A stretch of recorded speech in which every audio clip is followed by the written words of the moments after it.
Perfect electronics Wai आयोजित 6 दिवसांचं practical based electronics and computer industrial training. पात्रता इलेक्ट्रॉनिक्स आणि कम्प्युटरचे शिक्षण आवश्यक. बीई, डिप्लोमा, बीएससी, एमएससी झालेल्यांसाठी उपयुक्त. या ट्रेनिंगमध्ये भरपूर प्रॅक्टिकलसह मुलाखतीची तयारी करून घेतली जाते, ज्यामुळे जॉब मिळणं सोपं जातं. ट्रेनिंगसाठी संपर्क doctor Dhekale, perfect electronics, MIDC Wai. Mobile 98 222 41 255. Good morning सगळे. गुड मॉर्निंग सर्वांना. मी प्राध्यापक AU रणदेवे. मी ह्या कंपनीचे परफेक्ट इलेक्ट्रॉनिक्स ह्या कंपनीचे CEO डॉक्टर RV ढेकळे सरांचं मी इंट्रोडक्शन देतो तुम्हाला. सरांचं क्वालिफिकेशन आहे MSc MPhil PhD in physics electronics. Okay, physics मध्ये इलेक्ट्रॉनिक स्पेशलायझेशन आहे सरांचं. ठीक आहे. सरांनी HOD म्हणून जवळजवळ 35 वर्ष काम केलेलं आहे किसनवीर महाविद्यालय वाईमध्ये. ठीक आहे. तसंच सरांनी त्याच महाविद्यालयामध्ये 2 वर्ष व्हाईस प्रिन्सिपल म्हणून काम केलेलं आहे. नंतर 4 UGC रिसर्च प्रोजेक्ट सरांनी कंप्लीट केलेले आहेत. ओके, 22 रिसर्च पेपर्स त्यांनी पब्लिश केलेले आहेत नॅशनल आणि इंटरनॅशनल जर्नल्स मध्ये. नंतर सरांनी ऑटोमॅटिक 3 फेज मोटर ड्रायव्हर ह्याच्यावरती रिसर्च पेपर केलेला आहे इन हाँगकाँग मध्ये. ओके. नंतर सर 2016 मध्ये रिटायर झाले आणि सरांनी या MIDC वाई मध्ये स्वतःची एक परफेक्ट इलेक्ट्रॉनिक्स नावाची कंपनी चालू केली. ओके. याच्यामध्ये तसेच सर वेगवेगळ्या विद्यापीठाच्या आणि वेगवेगळ्या कॉलेजेसच्या बोर्ड ऑफ स्टडीज वरती मेंबर आहेत. आणि मला सांगा आनंद वाटेल की आपला जो सिलेबस डिझाईन होतो आपल्या KBV कॉलेजच्या BOS वरती पण सर आहेत. आणि सरांचं कायम मार्गदर्शन दरवर्षी BOS लाच नाही असं नाही, BOS आहेत म्हणून असं नाही, मध्ये आधी जरी आपल्याला काही इलेक्ट्रॉनिकचे प्रॅक्टिकलच्या काय अडचण आली तर सर नेहमी मार्गदर्शन करत असतात. ओके. तसंच सर सोलापूर विद्यापीठ, शिवाजी विद्यापीठ, ओके, आपलं KBB कॉलेज, ओके, परत आपल्याच शिक्षण संस्थेची YC इन्स्टिट्यूट ऑफ सातारा, नंतर राजश्री शाहू कॉलेज लातूर, नंतर SPK कॉलेज सावंतवाडी या ठिकाणी सर BOS मेंबर म्हणून काम करतात. ओके, एवढं सरांचं मी छोटंसं इंट्रोडक्शन केलेलं आहे. ओके. KBP कॉलेज पंढरपूर मधून फिजिक्स डिपार्टमेंट मधून टीप coordinator Randeve sir, Medha sir, Gaikwad sir आणि माने मॅडम आहेत. मी सर्व विद्यार्थी सर्वांचं मनापासून हार्दिक स्वागत करतो. या कंपनीमध्ये आपलं तुमच्या कॉलेजचा MOU केलेलं सरांनी सांगितलंच आहे. MOU कशासाठी करायचा असतो माहिती आहे तुम्हाला? तर विद्यार्थ्याच्या बेनिफिट्स साठी काय करता येईल, इंडस्ट्री आणि कॉलेज मिळून काय करता येईल असं गव्हर्नमेंटच्या गाईडलाईन्स त्याप्रमाणे MOU केलेलं आहे. त्यामुळं आता हे मी जे डेमो दाखवणार आहे ना, तुम्ही केअरफुली ते डेमो ऐकायचे, समजून घ्यायचे. तुम्हाला एक्झाम मध्ये सुद्धा एक्झामने विचारतात बाबा एखादा किती डेमो पाहिले, तुम्ही म्हणणार 20 डेमो दाखवले, त्यातला एखादा एक्सपेरिमेंट सांग समजावून काय तू एक्झॅक्टली तुला समजलं असं सुद्धा विचारू शकतात. तर ते तुम्हाला सांगितलं व्हिडिओ तुम्हाला असणारच आहे, परंतु व्हिडिओवर अवलंबून राहू नका, डोकीत ठेवा. डेमो झाल्यानंतर तुम्हाला प्रश्न विचारायला असेच दिला जाणार आहे, तुम्ही प्रश्न विचारायचे. हा व्हिडिओ युट्यूबला असणार आहे. जे प्रश्न विचारणार त्याला माईक दिला जाणार आणि चांगलं परफेक्ट जर प्रश्न विचारलं तर मग ते रेकॉर्डिंग पण होणार त्याचं. म्हणजे सॅटिस्फॅक्टरी जर प्रश्न विचारला नाही, तुम्ही प्रश्न विचारताना तुमचं नाव अगोदर सांगायचं, प्रश्न विचारायचं, त्याला उत्तर मी सांगणार आहे. तर आता आपण सुरू करू. तर सुरुवातीला आपल्या कंपनीचं प्रोफाईल मी तुम्हाला सांगतो. कंपनीमध्ये पहिल्यांदा UPSचं प्रोडक्शन होतं, नंतर ते बंद करून नंतर कॉलेज आणि स्कूल बेसला जे लागतं ना ते मटेरियलचं मॅन्युफॅक्चरिंग आम्ही सुरू केलं.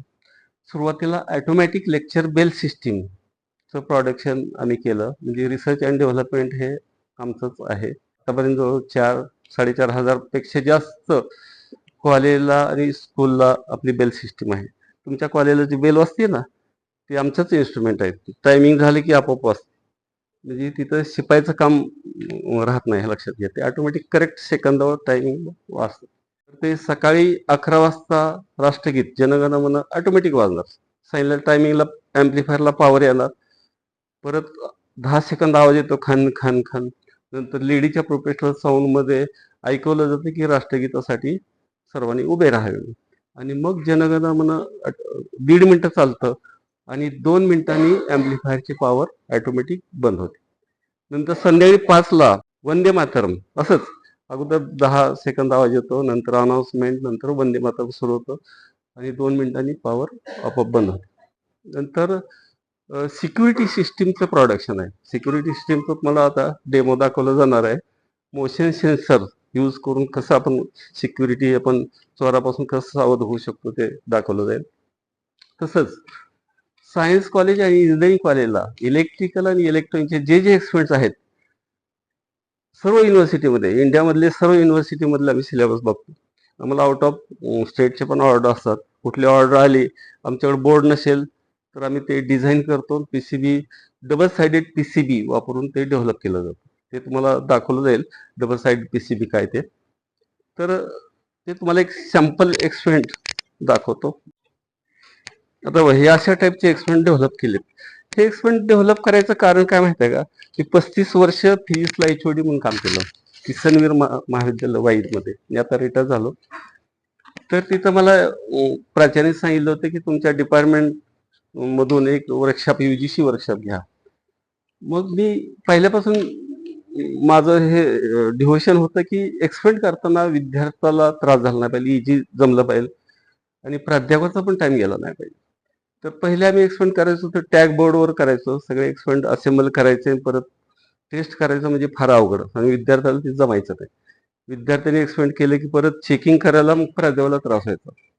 मग माझं इंडस्ट्रीचं थोडं एक्सपोजर असल्यामुळे पीसीबीचं, प्रिंटेड सर्किट बोर्डचं, ते मला टेक्निक माहिती असल्यामुळं मग यूजीसीलाच मी असं लिहिलं, how to simplify electrical electronic experiment असं वर्कशॉप मला घ्यायचंय.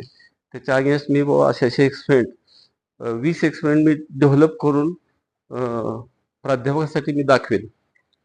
तर मला 1 लाख रुपये मी मागितले होते. त्यांना 2 दिवसाचं वर्कशॉप मला कंडक्ट करायचंय आणि आसपासच्या सगळ्या प्राध्यापकाला बोलवून मी दाखवेन ते how to simplify electrical electronic experiment. मग मला यूजीसीनं त्यावेळेस 80,000 मंजूर केले आणि त्याच्यात ते झाले ओके. मग ज्यावेळेस हे चालू झालं वर्कशॉप, त्या पहिल्या दिवशी इलेक्ट्रॉनिक सायन्स पुणे युनिव्हर्सिटीचे हेड बोलवले होते.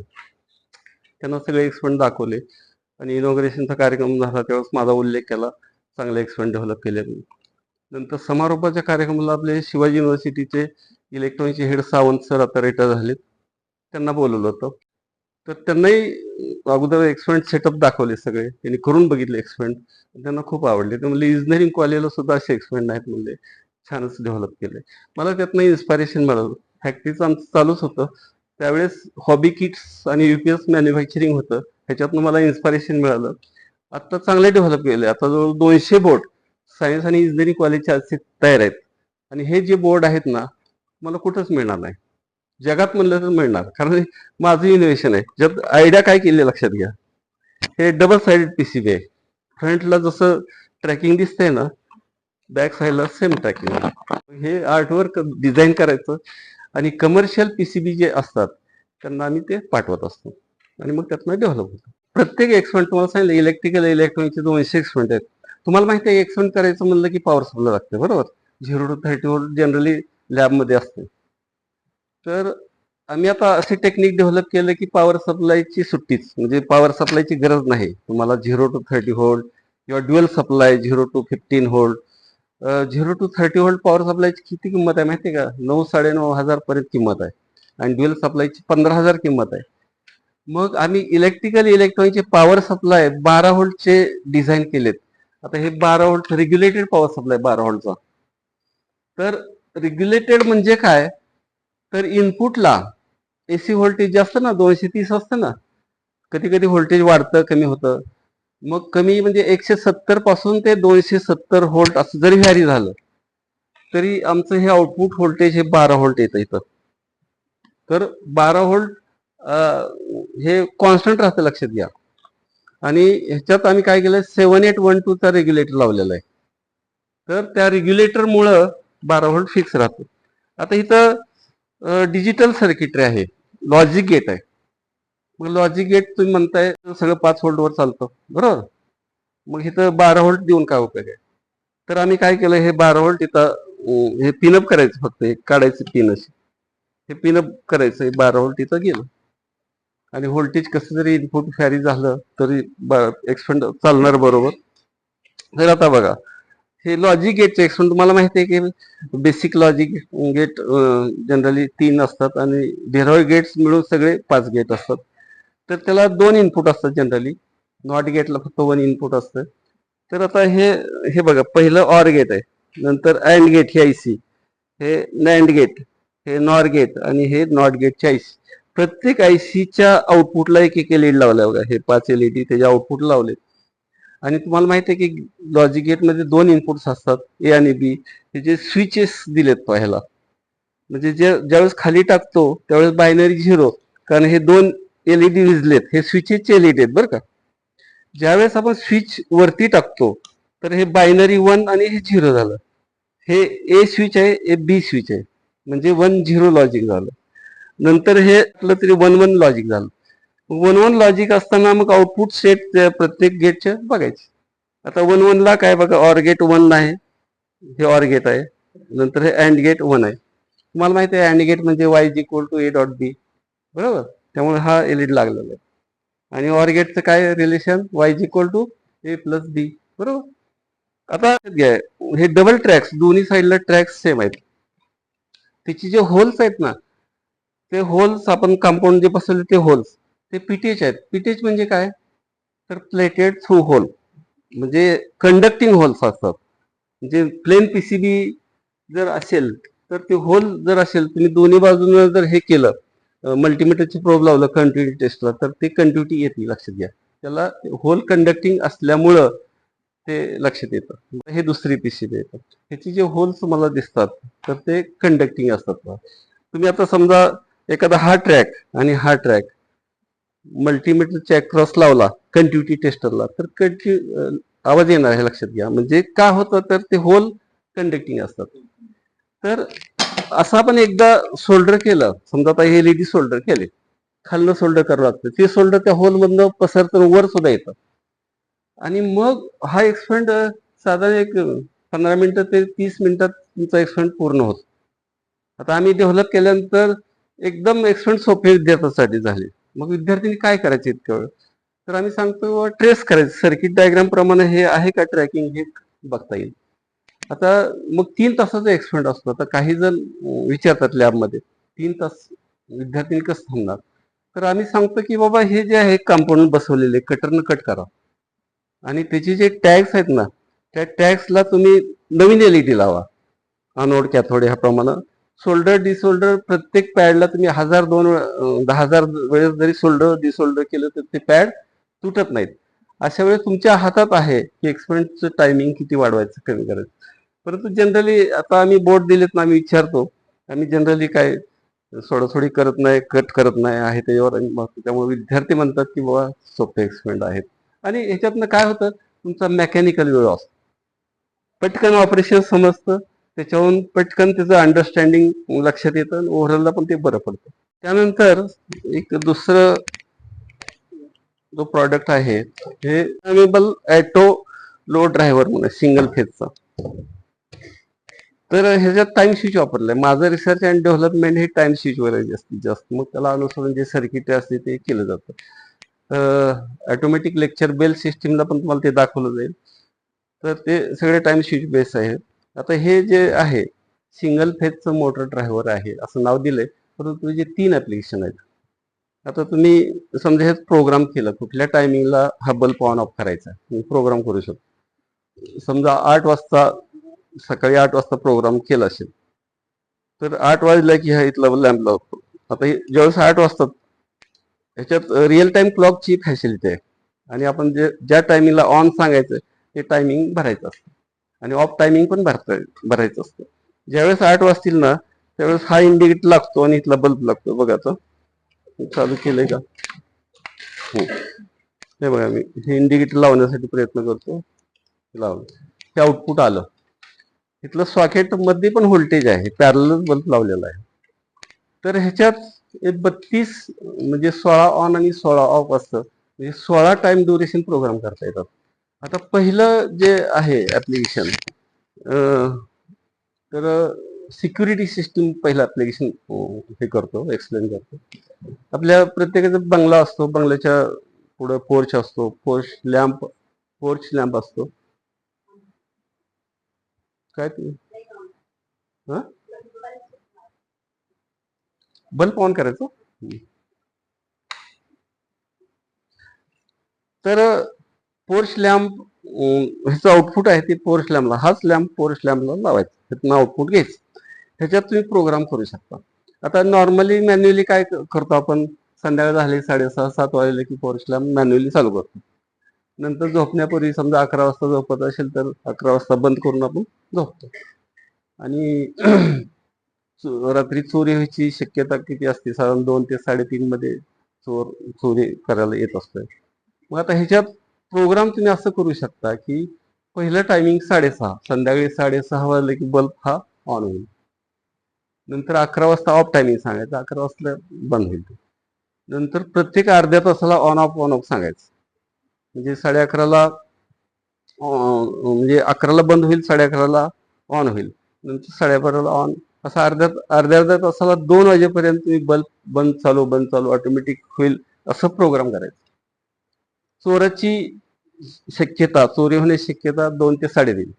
तिथं तुम्ही 15 मिनिटाला ऑन 15 मिनिटाला ऑफ असं प्रोग्राम करू शकता. डिजिटली सोपं आहे प्रोग्राम. म्हणजे ते .NET जावा असलं अवघड काही नाही.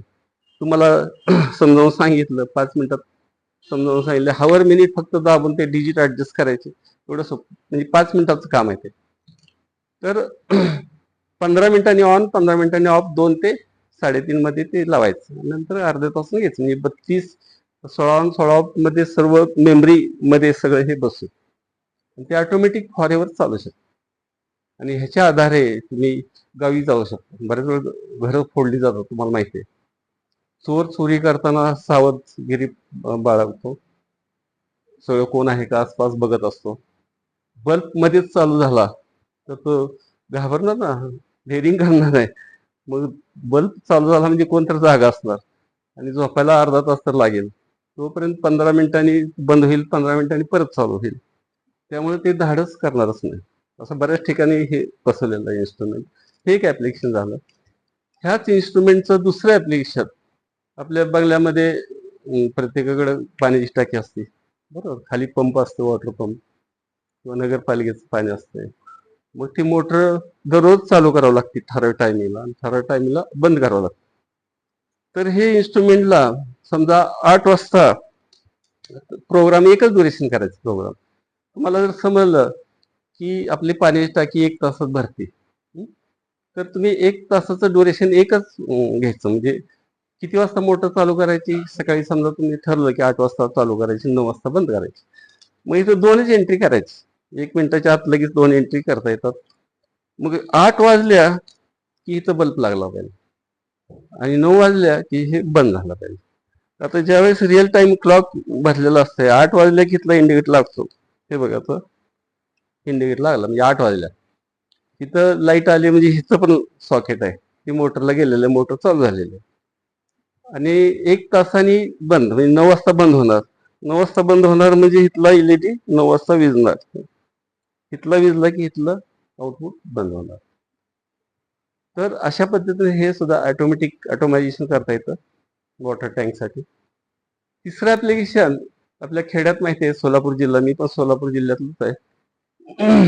तर पाण्याचा प्रॉब्लेम असतो उन्हाळ्यात, विहिरीला पाणी कमी झालेलं असतं. मग ह्याच्या ठिकाणी जिथं जिथं लहान मोठं म्हणजे विहिरी असतात, पाणी पिण्याचा प्रश्न असतोय, मध्येच बाग असते, बागेला पाणी सोडायचं असतंय, पण लगेच पाणी संपते. समजा 4 तास थांबलो तर 1 तास मोटर चालते, हे आपल्याला माहिती आहे. पण आपल्याला मग तसं जमेल का 24 तास 4 तास बंद ठेवायची आणि 1 तास चालू ठेवायची? असं जमेल का? मॅन्युअली जमणार नाही. आपण काय चालू करणार आणि विसरणार. मग काय होईल, फुटबॉलच्या खाली पाणी जाईल, हवा धरली जाईल पंपाने, आणि मग ते फार ट्रबलसम होतं. मग तुम्हाला जर डाटा असा माहिती असेल 4 तास थांबल्यानंतर 1 तास मोटर चालू झाली पाहिजे, मग तसं टाइम ड्युरेशन तुम्ही ऑन ऑफचं सांगू शकता. 4 तास मोटर बंद आणि 1 तास चालू, अशा पद्धतीने 24 तास तुम्ही प्रोग्राम करू शकता. मग 24 तासात जास्तीत जास्त पाणी बाहेर येऊ शकते. हे झालं सिंगल फेज साठी.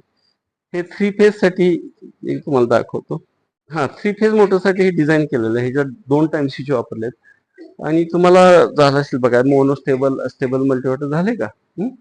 तर ते सर्किट माझं रिसर्च अँड डेव्हलपमेंट त्याच्यावर आहे. जास्तीत जास्त प्रॉडक्ट मोनोस्टेबलवर माझे आहेत. बेल सेक्शन झालं, राष्ट्रगीत प्लेअर झालं, हे झालं. म्हणजे मोनोस्टेबल मल्टीमीटरला किती महत्व आहे लक्षात घ्या. मी तसं प्रोफेशनली काय बघत नाही, फक्त तेवढ्या पुरता अभ्यास करायचा, पाठ करायचं, लिहायचं झालं. पण तुम्ही जरा डिटेल्स प्रत्येक आर्टिकलमध्ये जाऊन कसा याचा यूज करता येईल असं जर विचार केला, ते R&Dचा भाग असतो.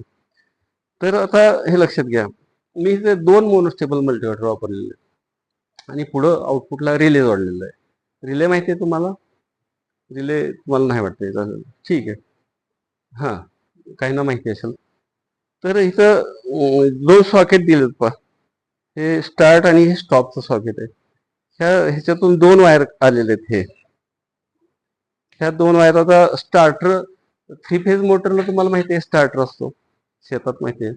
हिरवं बटन दाबलं की मोटर चालू होती, रेड बटन दाबलं की मोटर बंद होती, बरोबर?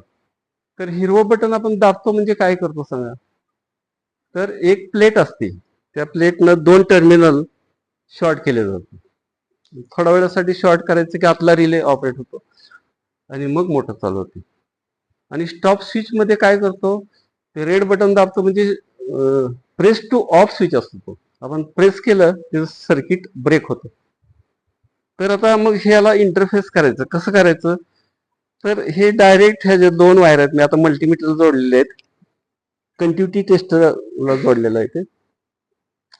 तर मल्टीमीटर तुम्हाला अंडरस्टँडिंग होण्यासाठी दाखवलेलं आहे. तर ही जी वायर आहे, स्टार्ट स्विच म्हणजे आतले ग्रीन बटन आहे तिथं 2 टर्मिनलच्या अक्रॉस जोडायचं सरळ. असलीच 2 वायर घ्यायचे असले, हे पोर्ट इथं बसवायचं स्टॉपला. आणि स्टॉप स्विच आहे ना, तिचे 2 टर्मिनल असतात. तर 2 टर्मिनलला वायर जोडलेले असतात. त्यातली एक वायर डिस्कनेक्ट करायची. डिस्कनेक्ट केल्यानंतर 2 टर्मिनल झाले ना, ते 2 टर्मिनल इकडून आलेलं वायर त्या 2 टर्मिनल जोडायचं. म्हणजे त्या स्विचच्या सिरीज मध्ये हे स्विच आलं, ह्या 2 वायर आल्या. आत एक रिले आहे, ते relay act as a switch. आता बघा, आता मोटर चालू करायची, हेच आपण उदाहरण घेऊ. 8 वाजता आपल्याला मोटर चालू करायची, 9 वाजता बंद करायची. आता 8 वाजल्यानंतर इंडिकेटर इथला लागेल, बरोबर? लागल्यानंतर इथं कंटिन्युटी येते ह्या दोन्हीमध्ये. लक्षात घ्या, कंटिन्युटी येते म्हणजे ह्याचा अर्थ हिरवं स्विच दाबल्यासारखं ऍक्ट होईल ना. आता बघा कंटिन्युटी कसा आवाज येतो ह्याच्यात मल्टीमीटर मध्ये. आता मी लावतो हे, म्हणजे 8 वाजला समजा, इथलं इंडिकेशन आलं, इथलं इंडिकेटर लागेल, हे कंटिन्युटी आवाज आला. म्हणजे ह्या 2 वायर एकमेकाला जोडल्या गेल्या. म्हणजेच हिरवे स्विचचे 2 टर्मिनल एकमेकाला जोडले गेले. थोड्या वेळासाठी 5 सेकंद बंद झालं बघा, ते मोटर तुमची चालू झाली, बरोबर? आता नोचं टायमिंग ह्याच्यात भरलेलं आहे, ऑफचं टायमिंग ते इथं बसवायचं. आता इथं बसवल्यानंतर लक्षात घ्या, इथं बसवल्यानंतर हे कंटिन्युटी असलीच पाहिजे. आपण ते स्टॉप स्विचच्या सिरीज मध्ये लावलंय, त्यामुळे मोटर चालू आहे ते चालूच राहणार कंटिन्युटी असल्यामुळं, बरोबर? सिरीज मध्ये जोडले ते. आता ज्यावेळेस 9 असतील ना, इथला इंडिकेटर लागेल आणि इंडिकेटर लागलं की काय होईल, हा आवाज बंद होईल 5 सेकंदासाठी. म्हणजे ते रिले सर्किट कट होईल आणि नंतर 5 सेकंदांनी परत चालू होईल. आता बघा, 9 वाजल्यावर हा इंडिकेटर लागेल. आता हे बंद झालं, 5 सेकंदापर्यंत बंद राहील, परत चालू राहील. यातला रिले लगेच हे चालू झालं. म्हणजे एकदा रिलेचं सर्किट ब्रेक झालं की परत हिरवं बटन दाबल्याशिवाय मोटर चालू होणार नाही. आले आयडिया लक्षात? तर अशा पद्धतीने हे जे आहे माझं रिसर्च अँड डेव्हलपमेंट, ऑगस्ट 2015 मध्ये इलेक्ट्रॉनिक्स फॉर यू मध्ये, इलेक्ट्रॉनिक्स फॉर यू नॅशनल लेवलचं जर्नल आहे पण, तिथं फुल कन्स्ट्रक्शन प्रोजेक्ट पब्लिश झालेलं आहे. आणि ह्याच्या अगोदर मी हेच रिसर्च पेपर मी हाँगकाँगला कॉन्फरन्स मध्ये प्रेझेंट केलेलं आहे. त्यानंतर आता हे तुम्हाला कॉलेज लेवलला डिसोल्डरिंग मशीन अशी नसती, साधा डिसोल्डरिंग पंप असतो, त्यातनं डिसोल्डर इझिली होत नाही. इंडस्ट्रीमध्ये सोल्डर केलेलं डिसोल्डर कसं करायचं हे कसं फक्त दाखवतो. हे जे आहे बाहेरचंच प्रॉडक्ट आहे, फक्त तुम्हाला माहितीसाठी ह्याचं ऑपरेशन सांगतोय. आता हे बघा, इथं हे डिसोल्डर पंप आहे, इथं टीप आहे पहा, आणि त्या टीपला एक होल आहे. हा ते एक व्हॅक्युम पंप आहे, त्याची ट्यूब इथं अटॅच केलेली आहे. ग्लासची ट्यूब इथं दिसते बघा, ही ग्लासची ट्यूब दिसते इथं. म्हणजे हे सोल्डर आपल्याला सक करायचे आत, आणि सोल्डर इथं ह्या ट्यूब मध्ये साठतं. आता एक ह्याच्यात एक व्हॅक्युम पंप आहे ह्या इन्स्ट्रुमेंट मध्ये. आता इथलं बटन दाबल्यावर आवाज येतो बघा, म्हणजे आतलं व्हॅक्युम पंप चालू होतो. हे जे ट्यूब आहे ना, हे काय वायर नाही किंवा केबल नाही, हे एक ट्यूब आहे. ही ट्यूब व्हॅक्युम पंपला जोडलेली आहे, आणि इथलं आपण बटन दाबलं की बाहेरची हवा आत सक केली जाते. आता ह्या टीपचं टेम्परेचर 404 डिग्री पर्यंत आहे. आपल्याला सोल्डरचं टेम्परेचर जनरली किती असते, 90 डिग्री टेम्परेचरला ते मेटल मेल्ट व्हायला लागतं, हे लक्षात घ्या. पण चांगलं परफेक्ट सोल्डर व्हायचं असेल तर 216 डिग्री टेम्परेचर लागतं. परंतु सोल्डर जरा जास्त वेगळ्या क्वालिटीचे असतील तर 400 डिग्री फटकन लगेच डिसोल्डर होऊन लगेच सक करता येतं, म्हणजे पाण्यासारखं होते सोल्डर. तर आता एक सॅम्पल दाखवतो तुम्हाला. समजा आता एखादा हा कॅपॅसिटर आहे, तर ते कॅपॅसिटर तुम्हाला डिसोल्डर करून दाखवतो. तर मी असं हे ठेवणार ह्याच्यावर, आणि हे बटन दाबणार थोडा वेळ, झालं एक डिसोल्डर झालं. आता दुसरं जे आहे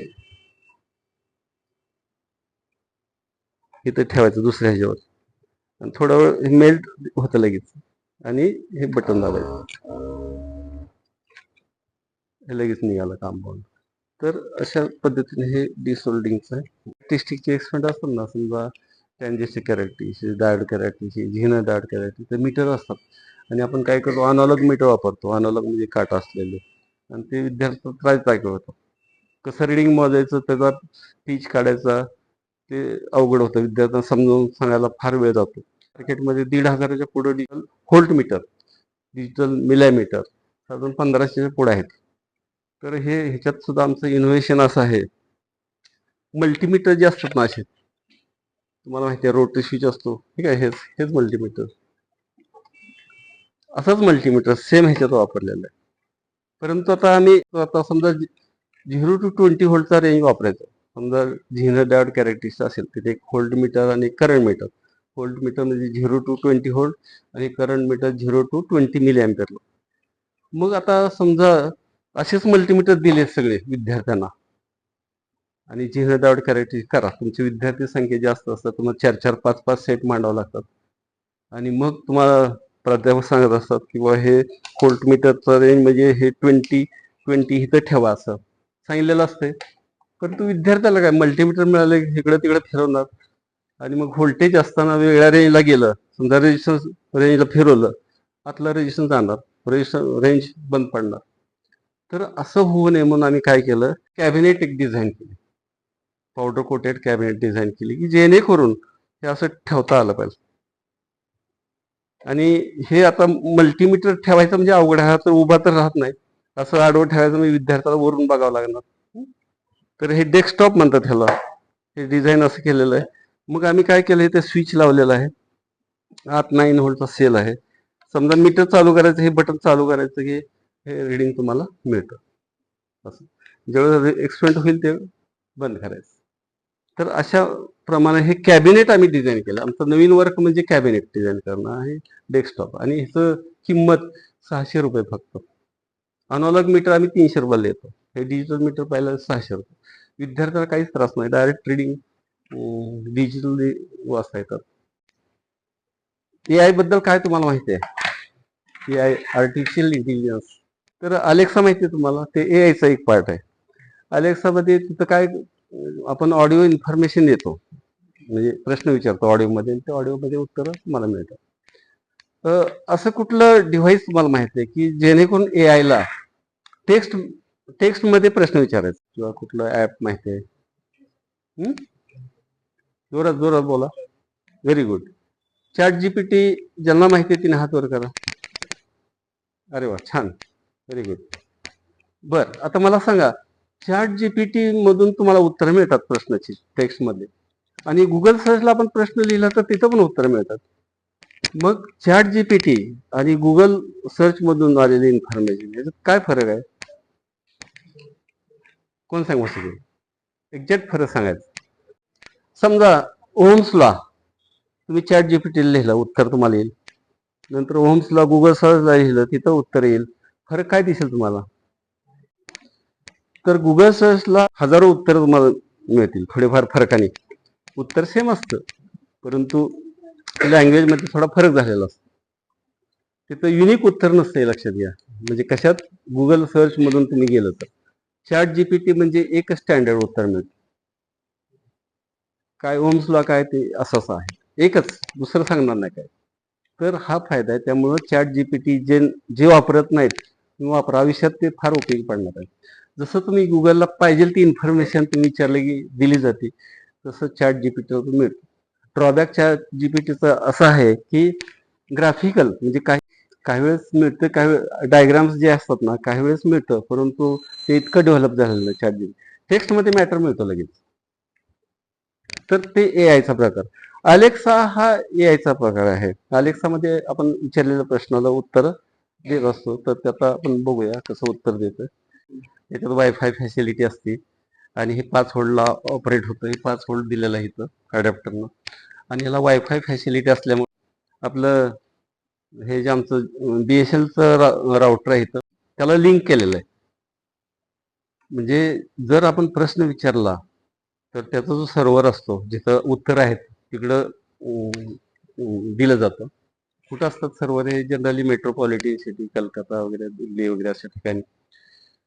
तर तिकडे जात असते इन्फॉर्मेशन. जगात कुठे जरी तुम्ही अलेक्सा वापरला, विचारलेल्या प्रश्नाला ते सर्व्हरला जाईल, सर्व्हर उत्तर कॅच करेल आणि तुम्हाला प्ले करून दाखवेल. आता आपण विचारू ह्याला काही प्रश्न.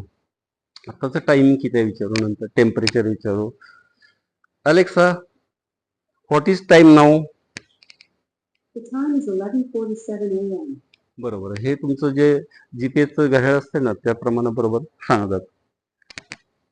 आता परत टेम्परेचर. आता समजा टेम्परेचर विचारलं तर महाराष्ट्राचं टेम्परेचर सांगितलं. त्यातल्या त्यात तुम्ही जिथं आहे ना, जिथं अलेक्सा लावलेला आहे तिथलंच टेम्परेचर असते ते. आता असं महाराष्ट्रामध्ये समजा मुंबईचं टेम्परेचर वेगळं असेल, वाईचं वेगळं असेल, तर मुंबईच्या तिथं अलेक्सला विचारलं मुंबईचं टेम्परेचर सांगितलं, हे इथलं असं टेम्परेचर सांगलं. मग आता टेम्परेचर विचारू. Alexa, what is temperature now? Right now, in Way, this Satara, Maharashtra, it's 26 degrees Celsius. Would you also like to check the air quality? Okay. तर आता आपल्याला माहिती आहे की स्टेट, काय तुम्हाला जर विचारलं की स्टेट किती आहेत आपल्या इंडियामध्ये, किती आहेत कोण सांगताय? 29. बघ आता अलेक्साला विचारू. Alexa, how many states are in India? India has 28 states, including Andhra Pradesh, 28. Arunachal Pradesh, Hmm. Assam, Bihar, and Chhattisgarh. आता स्टेट्स एखादा कमी झालं, जास्त झालं, ते अपग्रेड केलं जातं लगेच. मुख्यमंत्री, चीफ मिनिस्टर महाराष्ट्राचे एकनाथ शिंदे होते. आता हे लगेच फडणवीस झाले, ते लगेच अपग्रेडेशन होतं. ते त्यांची टीम तयार असते, ते ऑटोमॅटिक डाटा भरावा लागतो त्यावेळेस. बघूया आता. Alexa, who is chief minister of Maharashtra? The Chief Minister of Maharashtra is Devendra Fadnavis. हे कधी कधी नेटचा जर प्रॉब्लेम असेल, नेटचा स्पीड कमी असेल ना, तुम्हाला पटकन रिस्पॉन्स मिळत नाही, असं पण होतं कधी कधी. Alexa, who is prime minister of India? The current Prime Minister of India is Narendra Modi. Okay. Alexa, how many countries are in world? Here is an answer from an Alexa Answers contributor that I translated. There are currently 193 countries in the world. 193. Okay. Alexa, what is distance between Earth and Sun? Sun is 149.6 million kilometers from Earth. Alexa, are you male or female? I'm an AI and I don't have a sex. Artificial intelligence आहे त्यामुळे Alexa बद्दल असं माहिती. बर, त्यानंतर हे एक्सप्लेनप्रमाणे 12 volt supply गाड्या pin up करायचं आणि इकडे सीआरओ जोडायचं. कुठलाही सप्लाय 0 to 30 व्होल्ट वापरायचं नाही. आणि ह्या अडॅप्टरची किंमत तुम्हाला सांगितलं 300 रुपये असतात, ते किटच्या रेटमध्येच इन्क्लूड केलेले असतात. तर हे 12 व्होल्ट सप्लाय मी चालू केला इथं. हे कॉल्पिट्स ऑसिलेटर, एक ट्रान्झिस्टर आहे, एक कॉईल आहे, कॅपॅसिटर्स आहेत. टँक सर्किट तुम्हाला माहिती असेल, parallel combination of inductance and capacitor. ते टँक सर्किट वापरलेलं आहे. ते आउटपुट इथं जोडलेलं आहे. तर मी आता CRO चालू करतो. आता हे सेट झालं. DSO आणि CRO मध्ये काय फरक आहे, कोण सांगू शकेल? CRO cathode oscilloscope, DSO digital storage oscilloscope. CRO मध्ये आपल्याला एखादी साईन वेव्ह मिळवायची तर तुम्हाला होल्ड्स पर डिव्हिजन नॉब फिरवावा लागतो, टाइम पर डिव्हिजन नॉब फिरवावा लागतो, प्रॉपर मग स्क्रीन मध्ये ते वेव्ह फॉर्म येत असतं. आणि DSO मध्ये एक ॲटो नावाचं बटन दाबलं की ते ऑटोमॅटिक सेट केलं जातं. टाइम पर डिव्हिजन, होल्ड्स पर डिव्हिजन सगळं ऑटोमॅटिक सेट केलं जातं. एक वेव्ह फॉर्म तयार येते आणि त्याची फ्रिक्वेन्सी पण दाखवली जाते. आता इथं ॲटो नावाचं बटन आहे, मी प्रेस करतो, हे कटकट आवाज येतो प्रेस केल्यानंतर. आणि इथं साईन वेव्ह डिस्प्ले होते बघा. आता मेजर नावाचं ऑप्शन आहे, तर ते वापरून टाइम, फ्रिक्वेन्सी वगैरे हे काढता येतं. त्याचं दुसरं मला हे सांगायचं ह्याच्यात विशेष म्हणजे की आपल्या सिलेबसमध्ये नाही करत, मांडणार आहे तुमच्या बोर्ड ऑफ स्टडीमध्ये. ह्याला USB पोर्ट आहे. ते USB पोर्ट आपल्या कॉम्प्युटरला जोडता येतो आणि ह्याचे 10 वेव्ह फॉर्म आपल्याला हार्ड डिस्कला सेव्ह करता येतात. आपले जे वर्क, रिसर्च वर्क असेल आणि मेजर नावाचं बटन दिलं ना, त्याचे 10-20 पॅरामीटर तिथं डिस्प्ले होतात. आणि मग हे सगळं तुम्ही प्रिंटरला जोडू शकताय CRO. मग आता वेव्हफॉर्म कसं सेव्ह करायचा मी तुम्हाला दाखवणार आहे. आता हा वेव्हफॉर्म मला सेव्ह करायचा आहे, तर काय करायचं, स्टोरेजला जायचं. स्टोरेजला गेलं की इथं नंबर एक सिलेक्ट करायचा असतो, बाय डिफॉल्ट 1 नंबर असतो. आता बघा स्टोरेजला जातो, हे नंबर मी सिलेक्ट केलं आणि ते सेव्ह नावाचं बटन आहे बघा. हे सेव्ह नावाचं बटन आहे ना, हे आता असा प्रोग्रेस बार येतो आणि हा सेव्ह झालेला असतो आत. आता सेव्ह झालेला तो आपल्याला बघायचा आहे. म्हणजे वेगवेगळे वेव्हफॉर्म असतात, वेगवेगळ्या फ्रिक्वेन्सीचे असतात ना. आता हे सेव्ह केलेलं लेटेस्टली 1 नंबरलाच मी सेव्ह केलेलं आहे. आता मी इनपुट वाय टर्मिनलचा काढलेला आहे आणि तो वेव्हफॉर्म गायब झालेला आहे, परंतु आपण सेव्ह केलाय बरोबर. आता लोड करूया ते 1 नंबरला. तर लोड करायचं तर काय करायचं, तर हे स्टोरेज नावाचं बटन दाबायचं, लोड ऑप्शन आहे इथं, 1 नंबर 1 येत आहे, हे आलं बघा. म्हणजे बाहेरचं सिग्नल काढलेलं आहे. हे सेव्ह केलेलं असे 10 वेव्हफॉर्म वेगवेगळ्या लोकेशनला तुम्ही सेव्ह करू शकता आणि तुम्ही प्रिंटरला घेऊ शकता. किती आयडिया चांगली आहे आणि रिसर्च वर्क साठी चांगलं आहे. ओके, ह्याच्यात CRO काय आमचं मॅन्युफॅक्चरिंग नाही, पण ह्याच्यातली जी फॅसिलिटी तुम्हाला ह्याच्यात सांगितली. हे मटेरियल जे आहे आता हे तुम्हाला दिलं जाणार आहे. मला लॅबसाठी एक्सपेरिमेंट असतात. आता हा जो एक्सपेरिमेंट आहे ते लॉजिक गेटचा तुम्हाला आता एक्सपेरिमेंट दाखवलंच. ह्याचं सगळं चार्ट वगैरे तुम्हाला दिला जातो. चार्ट उघडून तुम्ही प्राध्यापकांनी जरी तुम्हाला नाही एक्सप्लेन केलं, हे तुम्हाला चार्ट दिला जातो बघा असा. आणि चार्ट मध्ये असे डायग्राम वगैरे दिलेले आहेत. प्रत्येक चार्ट मध्ये असं प्रोसिजर आहे लिहिलेलं आहे. खाली इथं प्रोसिजर दिलेलं असते, कसं एक्सपेरिमेंट करायचं हे सगळं सांगितलं जातं. ते वाचून तुम्ही एक्सपेरिमेंट करू शकता. म्हणजे सरांनी समजा लेट झाले याला तरी तुम्ही एक्सपेरिमेंट करून रिकामे होऊ शकते, इतकं सोपं केलेलं आहे ते. तर हे 8 एक्सपेरिमेंट आणि 8 हे पॉवर सप्लाय दिली. डीप सोल्डरिंग मशीनचं आहे सेटअप. हे ज्या वेळेस आपल्याला experimental board, multiple board assemble करायचे असतात, सोल्डर करायचे असतात कमीत कमी वेळामध्ये. तर आता हे जे आहे ऑटोमॅटिक लेक्चर बेल सिस्टमचं कार्ड आहे. समजा हे कार्ड संपले तर आम्ही काय करतो, एक 25 कार्ड घेतो, ते PCB घेतो, PCBवर कंपोनंट माउंट करायचे, त्याचे जे लीड्स आहेत वरच्या साईडला दाबायचं आणि त्याचे लीड्स बेंड करायचे खालच्या साईडला, ते कटिंग करायचं. कटिंग केलं तर हे कंपाऊंड पडत नाहीत, कारण लीड कट बेंड केले जातात. कटरनं कट करायचं असतं. आणि ह्याला एक ही पेस्ट असते, पेस्ट लावायची असते, कलरलेस पेस्ट असते, लिक्विड पेस्ट असते. आणि मग असे समजा 25 करून ठेवले, नंतर सोल्डरिंग करताना आपण एक एक सोल्डर करतो. इथं ऍट अ टाइम सगळे 3 सेकंदात सगळे सोल्डर होतात. तर त्याचं टेक्निक मी समजून सांगतो. हे ज्यावेळेस जास्त PCB असतात, मग ह्याला गरम व्हायला अर्धा तास लागतो. इथं एक सोल्डर बाथ आहे बा, इथं जर पॉवर ऑन केलं ना, हे सोल्डर बाथ सॉलिड आहे, आता त्याचं लिक्विड होत तयार. त्याचं टेम्परेचर कंट्रोल इथं आहे, इथं टेम्परेचर कंट्रोल आहे आणि इथं टायमर आहे. हे टेम्परेचर आम्ही 260 डिग्री ठेवतो. हे सोल्डर बाथ तयार होतं त्याचा, म्हणजे सॉलिडचं लिक्विड फॉर्ममध्ये तयार होतं. जशी दुधावरची साई येते ना, तशी ह्याला पण जरा घाण वरती येते सरफेसला. मग ह्याचं हे टूल आहे, ह्याने फक्त असं ओढायचं, वरचं लेअर काढलं की खालचं जे सरफेस चकाकी मारतो, म्हणजे आपलं जसं मिरर असतो ना तशी चकाकी मारली जाते. नंतर जो पीसीबी तुम्हाला सोल्डर करायचा सोल्डर केलेला आहे, परत तुम्ही असं अज्युम करा हे सोल्डर फक्त कंपाऊंड बसवले असं अज्युम करा. मग हे पीसीबी अशी बसवायची, अशी बसवायची. समजा पीसीबी साईज मोठी असेल तर हे दिले तुम्हाला स्क्रू दिले, पाहिजे ती साईज तुम्ही घेऊ शकता असं ऍडजस्ट करून. समजा छोटे बोर्ड असेल तर 2-2, 3-3 बोर्ड तुम्ही ह्याच्यात अटॅच करू शकता असं. मग समजा हे असं बसवले तर ह्या फ्रेम मध्ये इथं ठेवायचं असतं. प्रत्येक पीसीबी ह्या फ्रेम मध्ये लावायची.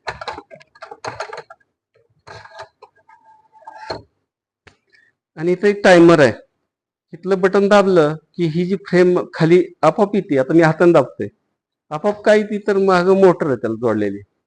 हे बटन दाबलं की फ्रेम खाली येते आपोआप. आणि त्या सरफेसला म्हणजे पीसीबीचा खालचा सरफेस आणि ते मेटलचा सोल्डर मेटलचा वरचा चकाकीचा सरफेस एकत्र येतो. किती वेळ राहतं? 3 सेकंदासाठी. 3 सेकंद झाले की ऑटोमॅटिक हे रिलीज होतं. म्हणजे सगळे जे पॉईंट आहे सोल्डर पॉईंट, जिथं सोल्डर पाहिजे तिथं सोल्डर होणार बरोबर, बाकीच्या ठिकाणी होणार नाही. मास्किंग दिसतं ना, ग्रीन मास्किंगला सोल्डर मेटल चिटकत नसतं. जिथं सोल्डर पाहिजे तिथंच बरोबर ग्रीन मास्किंगचं आर्टवर्क करावं लागतं, त्याप्रमाणे होतं. हे मल्टिपल बोर्ड हे करण्यासाठी सोल्डर करण्यासाठी हे वापरलं. आता हे आतलं जे तुम्हाला अडॅप्टर आहे ना, तो अडॅप्टरचं हे पीसीबी असं डेव्हलप केलेलं आहे अशा पद्धतीनं. मग त्याच्यात हे 2 डायोड आहेत, हा एक कॅपॅसिटर आहे आणि एक रेजिस्टन्स आहे एलईडी मध्ये लावलेला. एवढं सिंपल डायग्राम आहे. आता तुम्हाला डिझाईन वेगळे करायचे असेल तर त्याप्रमाणे करू शकता. आता अगोदरचे केलेले तुम्हाला दाखवतो. पॉवर सप्लायचं एक आहे, नंतर मोनोस्टेबलचं एक एक्सपेंट. आता बघा हे मोनोस्टेबल एक्सपेंट त्याचं पीसीबी असं केलेलं आहे, विद्यार्थ्यांनीच केलेलं आहे. आमच्या ट्रेनिंग पण असते. तर आता तुम्हाला हे कसं पीसीबी बनवायचं ते थोडक्यात सांगतो. समजा हे फाईलला जाऊया, न्यूला जाऊ. ओके, हा इंटरफेस स्क्रीन आला. तर आता आपल्याला ह्याच्यात कॉम्पोनंट घेता येतं. तर समजा हे पॅड आहे, सुरुवातीला गोल पॅड असावा पीसीबी लागतात. समजा इथं पॅड आपल्याला त्याचं इंटरनल डायमीटर स्पेसिफाय करावं लागतं. होल किती डायमीटरचं पाहिजे तुम्हाला. समजा इथलं बाहेरचं डायमीटर आहे, हे आतलं डायमीटर. समजा 1 mm चं इंटरनल डायमीटर असलेलं मी सिलेक्ट करतो. 1 mm त्याला क्लिक करायचं फक्त आणि इथं परत ठेवून क्लिक करायचं. हे 1 mm इंटरनल डायमीटरचं पॅड आहे. नंतर आपल्याला इथंच पॅडला क्लिक करून इथं हे जायचं 2 mm डायमीटरचं मी क्लिक, हे असं आहे.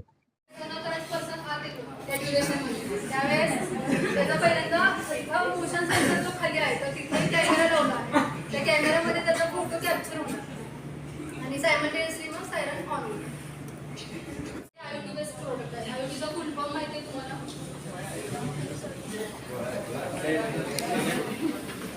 आयओटीचा full form internet of things. आता जे आयओटी बेस्ड 2 प्रोजेक्ट आहेत त्याचे मी नाव सांगते. हा आयओटी बेस्ड वायफाय कॅमेरा आहे आणि तो 4 चॅनल रिमोट कंट्रोल किट आहे. पण हा आयओटी बेस्ड वायफाय कॅमेरा आहे. याला मी इनपुट व्होल्टेज 5 व्होल्ट अप्लाय केलेला आहे. त्याला एक स्पीकर फॅसिलिटी आहे. इथे आमचा BSNLचा राउटर आहे, त्याच्याशी कॉन्फिगरेशन केलं आहे. तर या कॅमेऱ्यासमोरील व्ह्यू मी जगात कुठेही असेल तरी या मोबाईलच्या आधारे पाहू शकतो. आता सध्या जी कॅमेऱ्याची पोझिशन आहे ती त्या साईडला आहे, खालच्या साईडला. तर इथे तुम्हाला बघू शकता की त्या कॅमेऱ्यासमोरील जो पार्ट आहे तो मोबाईलमध्ये डिस्प्ले झालेला आहे. आता तुम्ही कॅमेऱ्यावरती फोकस करा. आता मला राईट साईडचा पार्ट पाहायचा आहे, तुम्ही सिम्पली राईट साईडला ट्रॅक करणार. तुम्ही कॅमेऱ्यावरती फोकस करा, कॅमेरा राईट साईडला मूव्ह होताना दिसत आहे आणि त्यासमोरचा जो पार्ट आहे तो मला मोबाईलमध्ये दिसेल. आता मला लेफ्ट साईडचा व्ह्यू म्हणजे लेफ्ट साईडचं काय काम सुरू आहे ते पाहायचं आहे. त्यामुळे मी लेफ्ट साईडला ट्रॅक करते. सायमल्टेनियसली लेफ्ट साईडला कॅमेरा मूव्ह होतो. तर ज्यावेळेस मला खालचा रिजन पाहिजे तेव्हा मी खालच्या बाजूला ट्रॅक करते. कॅमेरा खालच्या बाजूला मूव्ह होताना दिसेल. ज्यावेळेस मला वरचा पार्ट पाहिजे तेव्हा मी खालच्या साईडला ट्रॅक करणार, कॅमेरा वरच्या बाजूला मूव्ह होईल आणि त्यासमोर मी पार्ट मोबाईलमध्ये दिसतो. आता इमॅजिन करा मी आउट ऑफ कंट्री आहे किंवा बाहेरगावी आहे 2-3 दिवसासाठी आणि मला कंपनीमध्ये काय काम सुरू आहे हे पाहायचं असतं, तर इथे या म्हणजे असंच मी पूर्ण डिटेल करणार. म्हणजे जो रिजन मला पाहायचा आहे त्या साईडला मी ड्रॅग करून पाहतो. त्यासोबत जर मला काही काम चालू असताना जर का फोटो घ्यायचा असेल तर इथं खाली स्नॅपशॉट नावाचा ऑप्शन आहे, त्यावरती मी क्लिक करते मग तो फोटो आहे तो अल्बममध्ये सेव्ह होतो. आता इमॅजिन करा मी आउट ऑफ कंट्री आहे, अमेरिका किंवा ऑस्ट्रेलिया, आणि मला इथे असलेल्या स्टाफ मेंबरला अमेरिकेमधून असतानाच इन्स्ट्रक्शन द्यायचे आहे. तर इथं माईक फॅसिलिटी आहे. हॅलो हॅलो जवळ जवळ हॅलो हॅलो गुड आफ्टरनून. इंटरनेटचं जर का कनेक्शन डिस्टर्ब असेल तर थोडासा डिले होईल. तर मी अमेरिकेमध्ये असताना तिथल्या स्टाफ मेंबरला इन्स्ट्रक्शन देणार. या अमेरिकेत इथं असतानाच या स्पीकर कॅमेराला स्पीकर फॅसिलिटी असल्याने ती इन्स्ट्रक्शन त्याच्यामध्ये रेकॉर्ड होणार आणि स्टाफ मेंबरपर्यंत पोहोचणार. मग स्टाफ मेंबर उभं राहूनच मला ॲन्सर देते, तिथे रेकॉर्ड माझ्यापर्यंत. आता कंपनीमध्ये काही काम चालू असेल तर मला इथं रेकॉर्डिंग नावाचं ऑप्शन आहे की मी तिथे साधारण मी अर्धा तास 1 तास रेकॉर्डिंग चालू करू शकतो.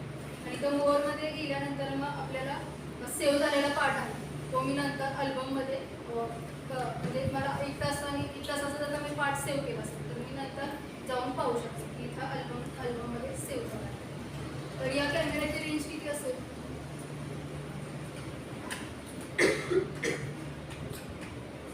जे IoT बेस्ड प्रोजेक्ट असतात त्याची रेंज म्हणजे ते इंटरनेटवरती आधारित असतात त्याच्यामुळे त्याची रेंज अनलिमिटेड आहे. ट्रान्सफॉर्मर माइंडिंग मशीन, ही ट्रान्सफॉर्मर माइंडिंग मशीन आहे. ट्रान्सफॉर्मर बनवण्यासाठी आपल्याला एक बॉबिन लागते. आता बॉबिनच्या एका बाजूला मी प्रायमरीसाठी 2 वायर्स काढून घेतल्या आणि सेकंडरीसाठी 3 वायर्स काढून घेतल्या. ही येलो कलरची जी वायर आहे ती सेंटर टॅपसाठी आहे. आता इथे प्रायमरीसाठी आम्ही 45 गेजची वायर यूज करतो आणि सेकंडरीसाठी 34 गेजची वायर यूज करतो.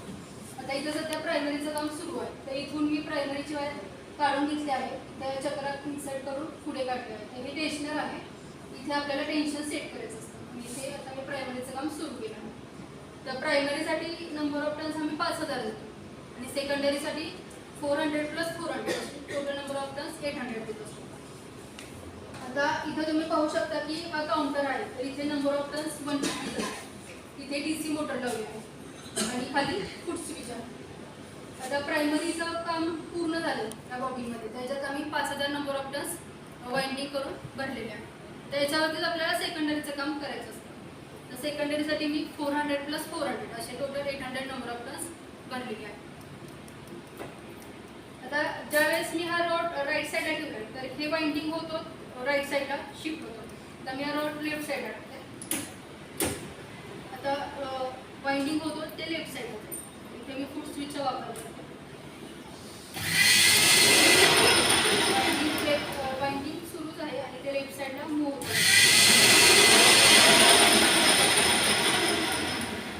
आणि इथे तुम्ही पाहू शकता की नंबर ऑफ टर्न्स 237 झाले.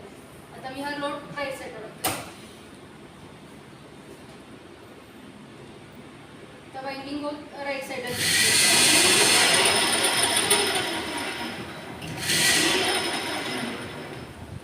तुम्ही इथे पाहू शकता की नंबर ऑफ टर्न्स 296 झाले. हा ट्रान्सफॉर्मर आम्ही समोरचा पॉवर सप्लाय आहे त्याच्यामध्ये सुद्धा हाच ट्रान्सफॉर्मर यूज केला आहे. तर तो DC 12 volt regulated power supply आहे. त्याच्यामध्ये आम्ही 7812 रेग्युलेटर वापरला आहे.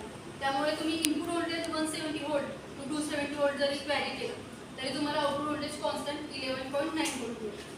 आता हा जो ट्रान्सफॉर्मर आहे तर हा 24 व्होल्टचा ट्रान्सफॉर्मर आहे. त्याला जर इनपुट व्होल्टेज तुम्ही टीमच थ्रू 170 व्होल्ट अप्लाय केलं आणि त्याच्यानंतर जर आउटपुट चेक केलं तर 11.9 व्होल्ट मिळेल. पण तुम्ही 180 व्होल्ट इनपुट व्होल्टेज दिलं तर तुम्हाला 12 व्होल्ट मिळेल. त्यानंतर 200 इनपुट व्होल्टेज अप्लाय केलं तर अजून जास्त म्हणजे 14, 16 असं होईल.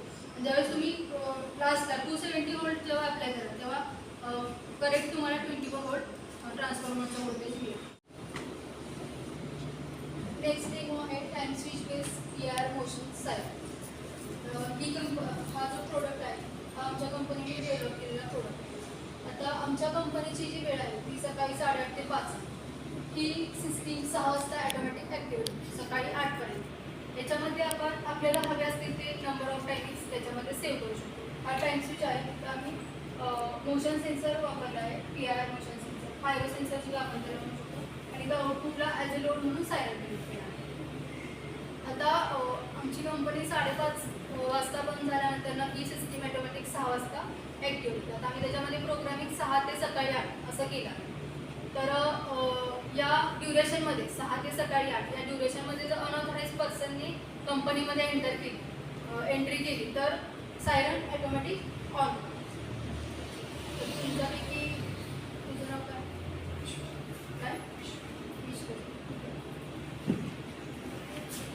आता थोड्या वेळासाठी आपण याला अनऑथराईज पर्सन म्हणून कन्सिडर करायचं आहे. सरांच्या मागे तो बरं तुम्ही काय नाव सांगितलं? विश्वजित. ते ज्यावेळेस कॉल ये म्हणलं ना तर तिथून असं जाईल.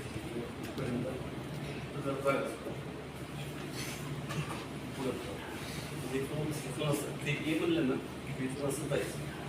बाकीच्या सगळ्यांनी सायलेंट हलायचं नाही, मान सुद्धा हलवायचं. त्यावेळेस मोशन बसायचं. ब्लड लॅम्पवरती फोकस करा. सर्वांच्या लक्ष तिकडे असतं म्हणजे तुम्ही टर्न व्हा त्या बाजूला. मला मेनली एक ऑपरेशन असं बघायचं, विश्वजितला बोलवलं की हा समोरचा फ्लड लॅम्प लागतोय का बघायचा.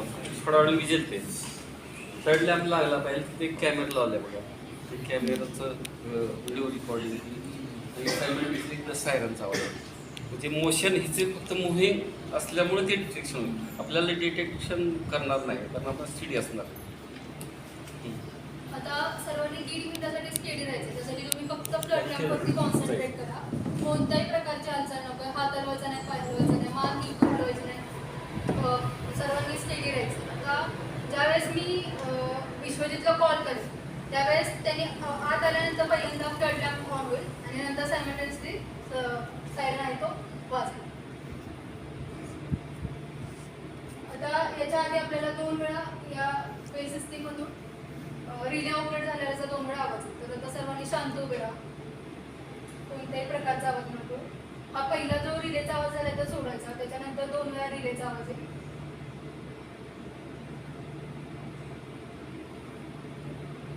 मी सिस्टीम ॲक्टिवेट करून ठेवली आहे. आपण सर्वजण स्टेडी असल्यामुळे आपलं जे डिटेक्शन आहे ते होणार नाही.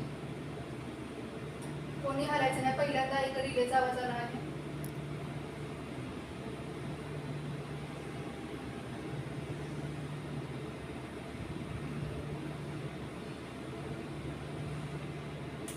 दुसऱ्यांदा एकदा रिलेचा आवाज आला. आता 20 सेकंद थांबायचा.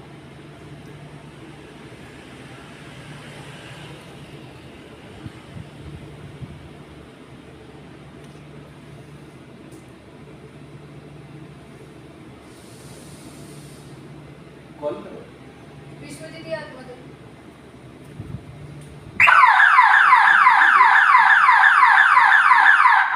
पाच दिवसात जे आमचं शेड्यूल असतं ते कम्प्लीट झाल्यानंतर 6व्या दिवशी आम्ही मुलांची विद्यार्थ्यांची ह्याची प्रिपरेशन घेतो, इंटरव्ह्यूची प्रिपरेशन. आता आपल्याला आता ग्रॅज्युएशन झाल्यानंतर इंटरव्ह्यूसाठी कंपनीमध्ये जा. तर तुम्हाला टेक्निकल क्वेश्चन त्यासोबत tell me about your self हा एक त्याचा क्वेश्चन इंटरव्ह्यूमध्ये विचारतात. तर टेल मी अबाउट युअर सेल्फमध्ये तुमचं नाव, गाव, क्वालिफिकेशन, तुमच्या हॉबीज, एक्स्ट्रा ॲक्टिव्हिटीज व एक्सपिरियन्स असे सगळे जे पॉईंट आहेत ते तुम्हाला न थांबता सिक्वेन्शियली कसं बोलायचं त्याची सुद्धा तुमची प्रिपरेशन करून घेतली जाते. आणि त्यासोबत तुमचा इंटरव्ह्यूचा जो व्हिडिओ आहे तो सुद्धा यूट्यूब चॅनलवरती अपलोड केला जातो. त्याचबरोबर ट्रेनिंगमध्ये असताना तुमची इव्हॉल्युशन टेस्ट घेतली जाते. एक आमची गुगल फॉर्मचा वापर करून आम्ही इव्हॉल्युशन टेस्ट बनवली आहे. त्याच्यामध्ये टोटल 74 क्वेश्चन्स आहेत. 74 क्वेश्चन्समध्ये प्रत्येक क्वेश्चनला 3 ऑप्शन्स आहेत. मग त्यातला एक ऑप्शन सिलेक्ट करायचा आणि पूर्ण 74 क्वेश्चन्स सॉल्व्ह करून झाले की लास्टला एक सबमिट नावाचा ऑप्शन आहे त्यावरती क्लिक करायचं. मग त्यावरती क्लिक केल्यानंतर तुम्हाला तुमचा स्कोर तुमच्या मोबाईलवरती डिस्प्ले होतो. मग तो स्कोरचा स्क्रीनशॉट माझ्या किंवा सरांच्या मोबाईल नंबरवरती पाठवतो आणि त्या स्कोरच्या आधारे तुम्हाला ट्रेनिंगचं सर्टिफिकेट देईल. आता आमचा जो कंपनीचा एक प्लेसमेंट सेल ग्रुप आहे, त्याच्यामध्ये तुम्ही जेव्हा ॲडमिशन घेता ट्रेनिंगसाठी तेव्हा आम्ही तुमचं नाव आणि नंबर, व्हॉट्सअप नंबर वगैरे तुमचा एनरोल करून घेतला जातो आणि आमचा जो प्लेसमेंट सेल ग्रुप आहे त्यामध्ये तुम्हाला ॲड केलं आणि इन फ्युचर कोणत्या कंपनीजमध्ये जॉब ओपनिंग्स आहे हे तुम्हाला व्हॉट्सअपद्वारे माहिती पाठवू. ट्रेनिंग फीस 2000 रुपये. I have completed my bachelor degree in ADC engineering. Now last page open करा. हे तुम्हाला तुमच्यासाठी उपयोगी आहे. तुमच्या कॉलेजचा MOU आमच्या कंपनीसोबत झाला असल्याने आमच्या कंपनीमध्ये fast track practical based electronic training programme facility आहे. हा कोर्स सायन्स कॉलेज आणि इंजिनिअरिंग कॉलेजसाठी उपयोगी आहे. आता तुमच्या कॉलेजचा MOU झाला असल्यामुळे तुम्हाला हा कोर्स करण्यासाठी डिस्काउंट दिला. आता हा कोर्स आहे तो 6 दिवसांचा असतो, 48 आवर्स. तर या कोर्सचा बेनिफिट तुम्हाला आपल्याला कॉलेजमध्ये एक्सटर्नल ओरल प्रॅक्टिकल्स असतात ना त्यावेळेस आपल्याला एक्सटर्नल ओरल प्रॅक्टिकल्समध्ये ॲज अ इंटर्नल म्हणून आपले स्टाफ मेंबर असतात आणि त्या एक्सटर्नल म्हणून दुसऱ्या कॉलेजचे स्टाफ मेंबर अप्लाय करतात. तर आमच्या कंपनीमध्ये पलूस कॉलेजच्या 4 विद्यार्थ्यांनी ट्रेनिंग प्रोग्रामसाठी आले होता. पलूस कॉलेजचा MOU आमच्या कंपनीसोबत झाला. त्या 4 मुली MSc फिजिक्सच्या होत्या. आता प्रत्येक वेळेस त्यांची इंडस्ट्री व्हिजिट येते त्यावेळेस एक असते त्यावेळेस आम्ही सरांना सांगत असतो की वेगवेगळ्या कॉलेजचे MOU आमच्या कंपनीसोबत झाले आहेत. असे 18-20 कॉलेजेस आहेत की त्या आमच्या कंपनीसोबत त्यांचा MOU झाला आहे. मग तुम्हाला या कोर्सचा उपयोग फास्ट ट्रॅक प्रॅक्टिकल्सचा जो कोर्स आहे त्याचा एक्झाममध्ये उपयोग होतो. आपल्याला एक्सटर्नल ओरल प्रॅक्टिकल्समध्ये प्रॅक्टिकल परफॉर्म करताना आपल्याला स्टाफ मेंबर क्वेश्चन विचारत असतात. तर ट्रेनिंगमध्ये असताना तुमच्याकडून टेक्निकल ओरलची आम्ही प्रिपरेशन करून घेतो. तर आपल्याला फर्स्ट इयरपासून ते लास्ट इयरपर्यंत जो सिलेबस आहे त्या सिलेबसचा स्टडी करून आम्ही ट्रेनिंग प्रोग्रामचा जो सिलेबस आहे तो डिझाईन केला आहे. मग त्याच्या आधारे तुमची इंटरव्ह्यूची प्रिपरेशन करून घेतली आणि टेक्निकल ओरल एक्झामची सुद्धा प्रिपरेशन करून घेतली. असा तुम्हाला ट्रेनिंगचा बेनिफिट. मग त्या पलूस कॉलेजच्या ज्या 4 विद्यार्थी आल्या होत्या त्या वाईमध्ये इक्विपमेंटच्या फॅसिलिटी आहे. तर तिथे त्या 6 दिवस राहिल्या होत्या. त्यांनी 6 दिवस डेली 9 ते 12 ट्रेनिंगचा टायमिंग आहे. त्यावेळी येऊन त्यांनी रोजचे जे तास असतात ते कम्प्लीट केले आणि लास्ट डेला मग त्यांनी आम्ही फास्ट ट्रॅकचे ट्रेनिंग आहे त्याच्यामध्ये एक इव्हॉल्युशन टेस्ट ठेवत असतो. म्हणजे टेस्ट झाल्यानंतर तुम्हाला एक सर्टिफिकेट दिलं जातं. त्यामुळे मी पुण्यामध्ये स्वारगेट या ठिकाणी इलेक्ट्रॉनिक्स इंडस्ट्री आहे तिथे 4 मुली त्या इंटरव्ह्यूसाठी गेल्या आणि त्या चौघींचं सुद्धा सिलेक्शन एकाच कंपनीमध्ये सिलेक्शन झालं. मग त्या मुलींनी पवार सरांना कॉल करून सांगितलं की अशा ठिकाणी आम्ही कमर्शियल ट्रेनिंग केलं. मग त्यानंतर पवार सरांनी परत पुढच्या PSCच्या 4 मुली पाठवल्या. आता त्या मुली सध्या MSc करतात. तर जे 6 दिवसांचं जे ट्रेनिंग प्रोग्रामचं शेड्यूल आहे ते मी आता तुम्हाला 1 by 1 एक्सप्लेन करते. ती 4 मुली त्यांचं एज्युकेशन सांगितलं का? MSc physics. आता 6 दिवसांचा जो ट्रेनिंग प्रोग्राम आहे त्याच्यामध्ये आम्ही पहिल्या दिवशी तुम्हाला डिजिटल इलेक्ट्रॉनिक्सचे 8 एक्सपर्ट शिकवतो. आता डिजिटल इलेक्ट्रॉनिक्सचा जो पार्ट आहे त्याच्यामध्ये आपण कॉलेजमध्ये एका आठवड्यात एकदा आपण एक एक्सपेरिमेंटवरती स्टडी करतो.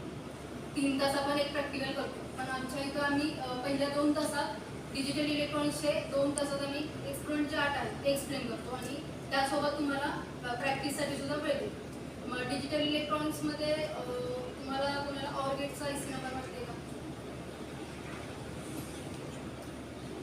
मग असे आम्ही क्वेश्चनची तयारी घेत असतो की गेटची डेफिनेशन काय, बेसिक गेट कोणते, डिराइव्ह गेट्स कोणते, मग डिमॉर्गन्स थेरममध्ये जे दोन स्टेटमेंट आहेत ते. मग असे 1 by 1 आम्ही सगळे जे एक्सपेरिमेंट आहेत logic gate, De Morgan's theorem, pattern, full adder असे सगळे एक्सपेरिमेंट आम्ही 2 तासात तुमच्याकडून करून घेत असतो. आणि उरलेल्या एका तासात डिजिटल इलेक्ट्रॉनिक्स निगडीतची टेक्निकल ओरलची जी तयारी करून घ्यायची असते ती आम्ही करून घेत असतो. नेक्स्ट डेला दुसऱ्या दिवशी आम्ही तुमच्याकडनं ओपॅमचे 5 एक्सपेरिमेंट करून घेत असतो. मग त्यामध्ये तुम्हाला CROवरती एक्सपेरिमेंट कसे करायचे ते पहिल्यांदा एक्सप्लेन केलं जातं आणि नंतर मग तुम्हाला प्रॅक्टिससाठी वेळ दिला जातो. आणि 1 तास ओपॅमची ओरलची प्रिपरेशन आहे. प्रत्येक एक्सपेरिमेंट रिलेटेड जे क्वेश्चन आहे ते तयारी करून घेतली. ओपॅमचा IC नंबर माहिती आहे कोणाला? ओपॅम स्टडी केला आहे ना तुम्ही कॉलेजमध्ये? झालं आहे ना सर तुम्हाला? म्हणजे विद्यार्थ्यांना सिलेबस चौथ्या सेमिस्टरला ना ओपॅम नेक्स्ट सेमिस्टर ओपॅमचा IC नंबर 741. त्यानंतर थर्ड डेला आम्ही ऑसिलेटर अँड ॲम्प्लिफायरचे 5 एक्सपेरिमेंट एक्सप्लेन करू शकतो. त्यामध्ये तुम्हाला DSO वापरून ते 5 एक्सपेरिमेंट परफॉर्म करायचे असतात. आणि नंतर एक तास ऑसिलेटर अँड ॲम्प्लिफायर या टॉपिकवरती तुमची ओरलची तयारी करून घेतली. ट्रेनिंगमध्येच असताना तुम्हाला एका एक्सपेरिमेंटवरती सेमिनार द्यायचा असतो. त्यामध्ये तुम्हाला एक्सपेरिमेंटचं टायटल दिलं जातं आणि त्याची प्रिपरेशन सुद्धा करून घेतली जाते आणि मग तो सेमिनारचा व्हिडिओ आम्ही यूट्यूब चॅनलवरती अपलोड करतो. त्याचप्रमाणे तुम्हाला ट्रेनिंगमध्ये असा एक प्रोजेक्ट बनवायचा असतो. त्या प्रोजेक्ट बनवण्यासाठी तुम्हाला एक असा PCB दिला जातो. त्याच्याशी निगडीत जे कंपोनंट असतात ते यूज कंपोनंट दिले जातात आणि त्यानंतर 1 बाय 1 एक एक कंपोनंट सोल्डर करायचा असतो. मग सोल्डर करून झाल्यानंतर ना PCB अशा स्वरूपाचा मग ह्याच्यात जे हा जो PCB हा डबल साइडेड PCB असून त्याचा प्रत्येक रोल कंडक्टिव्ह आहे. PTH फॅसिलिटी आहे. PTHचा फुल फॉर्म माहिती आहे तुम्हाला? PTH stand for platter through. आणि आता हे असं सोल्डरिंग केल्यानंतर सोल्डरिंगचे जे स्पॉट आहेत ते सगळे एकसारखे असावे लागतात. याच्यामध्ये सगळे सोल्डर स्पॉट आहेत ते एकसारखे आहेत. मग हे क्वालिटी सोल्डरिंग दिसतं. आणि पूर्ण सोल्डरिंगचा पार्ट झाल्यानंतर मग टेस्टिंग कसं करायचं हे सुद्धा शिकवलं. आता तुमच्या सर्वांकडे मोबाईल असतात. मग आमचा 5 दिवसात जे आमचं शेड्यूल असतं ते कम्प्लीट झाल्यानंतर 6व्या दिवशी आम्ही मुलांची विद्यार्थ्यांची ह्याची प्रिपरेशन घेतो, इंटरव्ह्यूची प्रिपरेशन. आता आपल्याला तुम्ही आता ग्रॅज्युएशन झाल्यानंतर इंटरव्ह्यूसाठी कंपनीमध्ये जा. तर तुम्हाला टेक्निकल क्वेश्चन त्यासोबत tell me about your self हा एक क्वेश्चन इंटरव्ह्यूमध्ये विचारतात. तर टेल मी अबाउट युअर सेल्फमध्ये तुमचं नाव, गाव, क्वालिफिकेशन, तुमच्या hobbies, extra activities, work experience असे सगळे जे पॉईंट आहेत ते तुम्हाला न थांबता सिक्वेन्शियली कसं बोलायचं त्याची सुद्धा तुमची प्रिपरेशन करून घेतली जाते. आणि त्यासोबत तुमचा इंटरव्ह्यूचा जो व्हिडिओ आहे तो सुद्धा यूट्यूब चॅनलवरती अपलोड केला जातो. त्याचबरोबर ट्रेनिंगमध्ये असताना तुमची इव्हॅल्युएशन टेस्ट घेतली जाते. एक आमची गुगल फॉर्मचा वापर करून आम्ही इव्हॅल्युएशन टेस्ट बनवली आहे. त्याच्यामध्ये टोटल 74 क्वेश्चन्स आहेत. 74 क्वेश्चन्समध्ये आमच्या कंपनीमध्ये सायन्स कॉलेज आणि इंजिनिअरिंग कॉलेज 200 सुरुवातीला PCB असं दिसतो. हे कोर्स आहेत ते सायन्स कॉलेज इंजिनिअरिंग कॉलेजसाठी स्पेशली डेव्हलप केले आणि physics electrical computer science IT डिपार्टमेंटसाठी उपयोगी असतात. तर ह्यामधला प्रत्येक हा जो होल आहे तो PTH आहे. PTH means plated through hole. असे आम्ही 200 एक्सपेरिमेंट वेगवेगळ्या डिपार्टमेंटसाठी डेव्हलप केले. तर इथे तुम्ही पाहू शकता की हा कम्युनिकेशनचा पार्ट आहे. इथे मध्ये जो आहे तो ENTCचा पार्ट आहे. तिथे तुम्हाला काही डिजिटल इलेक्ट्रॉनिक्स बेस्ड प्रोजेक्ट पाहायला मिळते. पलीकडे इलेक्ट्रिशियन सेक्शन आहे आणि त्याच्या पलीकडे जनरल फिजिक्स आहे. आणि इथं हे आता आम्ही पूर्ण जे कंपोनंट्स फिक्स केल्यानंतर जो कोड आहे तो अशा स्वरूपात असतो. त्याच्यामध्ये मी पूर्ण कंपोनंट फिक्स करून असेंबल करून तयार केलेला हा PCB आहे. तर हे ओपॅमचा फेस ऑसिलेटरचा किट आहे. तुम्हाला आता ऑर्डरमध्ये हा बोर्ड होता की ओपॅमचा फेस ऑसिलेटर त्याला ओपॅमचा निगडीत आहे. तर असे आम्ही 200 एक्सपेरिमेंटल बोर्ड्स सुरुवातीला डेव्हलप केले. त्याच्यानंतर मग आम्ही कम्युनिकेशनसाठी वेगवेगळे एक्सपेरिमेंट डेव्हलप करून आता 200+ झाले. तर असेंबल केल्यानंतर ना बोर्ड अशा प्रकारे दिसतो. आणि ज्यावेळेस आम्हाला ऑर्डर येतात वेगवेगळ्या कॉलेजच्या तर जो सरांनी मगाशी तुम्हाला एक्सप्रेस PCB नावाचं जे सॉफ्टवेअर सांगितलं त्याच्यामध्ये आम्ही डिझायनिंग पार्ट करत असतो PCBचा लेआउट. आणि जो डिझाईनवर एक्सप्रेस नावाचं जे सॉफ्टवेअर आहे त्याच्यामध्ये आम्ही सर्किट डायग्राम ड्रॉ करत असतो. मग ते झाल्यानंतर आम्ही लेआउट करतो. लेआउट झाल्यानंतर फक्त डिझायनिंगचा पार्ट आमच्या कंपनीकडे आहे आणि जो मॅन्युफॅक्चरिंगचा जो पार्ट आहे ते आम्ही बाहेर ऑर्डर वगैरे देऊन कंप्लीट करून घेतो. पण आम्हाला कॉलेजच्या ज्या रिक्वायरमेंट येतात ऑर्डर्स येतात तेव्हा एका एक्सपेरिमेंटचं एकच किट मागवलं जाते किंवा 2 किट मागवलं जाते. पण आम्हाला परचेस करताना 1 किंवा 2 किटची PCBची ऑर्डर देता येते. त्यासाठी आम्हाला 24 PCBज मॅक्सिमम घ्यावेच लागतात. मग जेव्हा आम्ही 24 PCB घेतो त्यावेळेस त्याची कॉस्ट 6,000-7,000 रुपीज असते.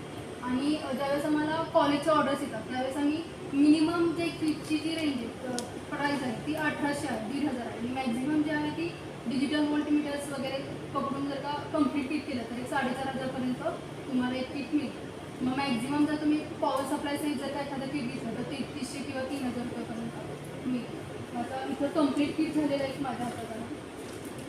ते ओपॅमच्या फेस ऑसिलेटरचं किट आहे.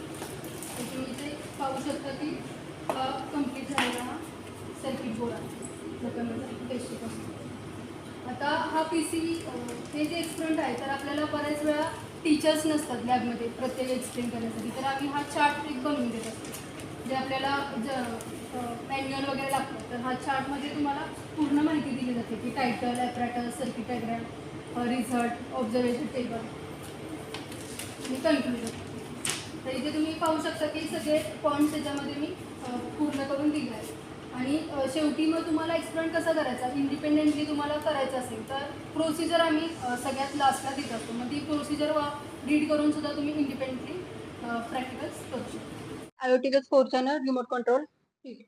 हा IoT based 4 channel remote control किटचं सेटअप आहे. याच्यामध्ये आम्ही ESP कंट्रोल कार्ड इन्सर्ट बसवलेला आहे. इथे आमचं BSNLचं राउटर आहे, त्याच्याशी कनेक्शन करून घेतलं आहे. तर हा लॅम्प 1 आहे, हा लॅम्प 2 आहे, हा लॅम्प 3 आहे आणि हा लॅम्प 4 आहे. या मोबाईलच्या आधारे मी जगात कुठेही असेल तर हे लॅम्प ऑन ऑफ करू शकते. तर इथं सुरुवातीला थोडंसं इथं आता कनेक्टिंगचा प्रॉब्लेम आहे, थोडी एरर दाखवत आहे. तर मी 1 बाय 1 एक एक लॅम्प आहे ते ऑन करते. आता हा लॅम्प 3 आहे, तर मी आधी तो लॅम्प ऑन करते. लॅम्प 3 इथं ऑन केला. सुरुवातीला हे सगळे ऑफ स्टेट दिसत आहेत. तर मी 1 बाय 1 एक एक लॅम्प ऑन करते. हा लाईट 1 ऑन केला, त्यानंतर लाईट 2 ऑन केला, लाईट 3 ऑन केला, लाईट 4 ऑन केला. आता थोडं इंटरनेटचं स्पीड आहे तो कमी असल्यामुळे हा लाईट 3 आत्ता ऑन झाला. त्यानंतर लाईट 4 ऑन होईल. ठीक आहे. आता 1 बाय 1 एक एक लाईट आहे तो बंद करते. पहिल्यांदा मी लाईट 1 ऑफ केला, त्यानंतर लाईट 2 ऑफ केला, आता लाईट 3 ऑफ करते. लाईट 3 खाली आहे, लाईट 4 ऑफ केला. तर इथं थोडासा इंटरनेटचा प्रॉब्लेम असल्यामुळे नंतर ते ऑफ होईल. आपल्या सर्वांच्या घरी टीव्ही असतात, टीव्हीला रिमोट असतो. त्याची रेंज किती असते किंवा त्याचं ते ऑपरेटिंग किती रेंजवर असणार की 25 मीटर 15 मीटर पर्यंत. तर हा IoT बेस्ड प्रोजेक्ट असल्यामुळे या कार्डची रेंज अनलिमिटेड आहे.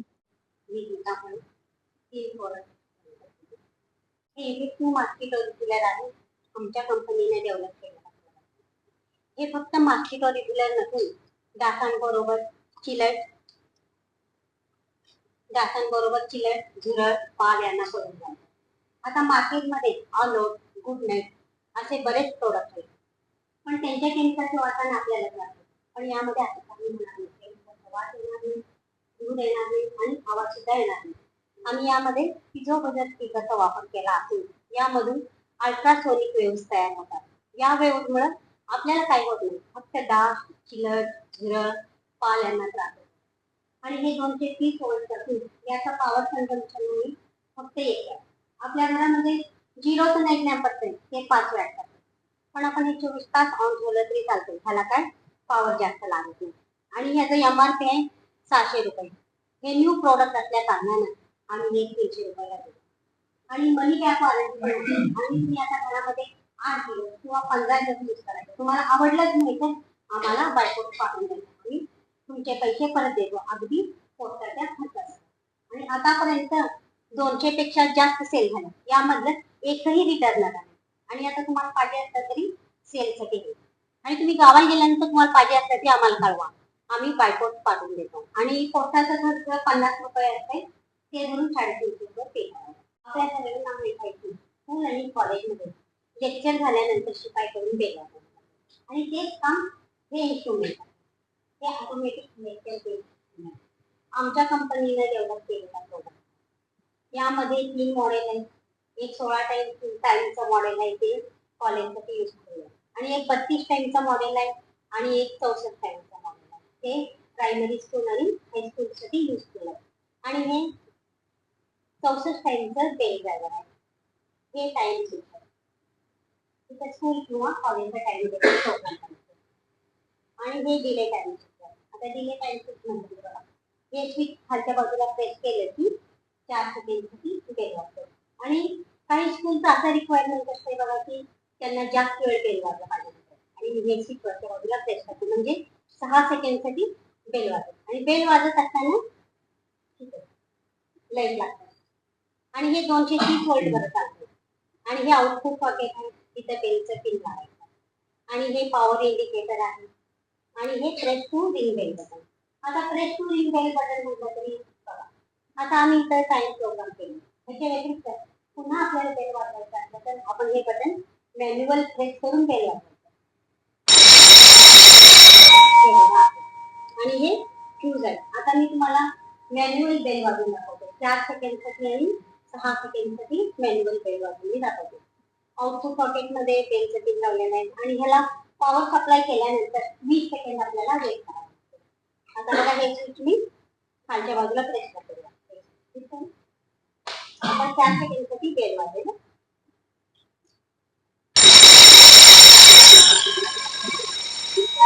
हे झालं 4 सेकंड. आता 6 सेकंडसाठी मी बेल वाजवून दाखवते. आता बघा हे स्विच मी काय करते, आता वरच्या बाजूला प्रेस करते. हे झालं वरच्या बाजूला. आता 6 सेकंडसाठी बेल वाजेल.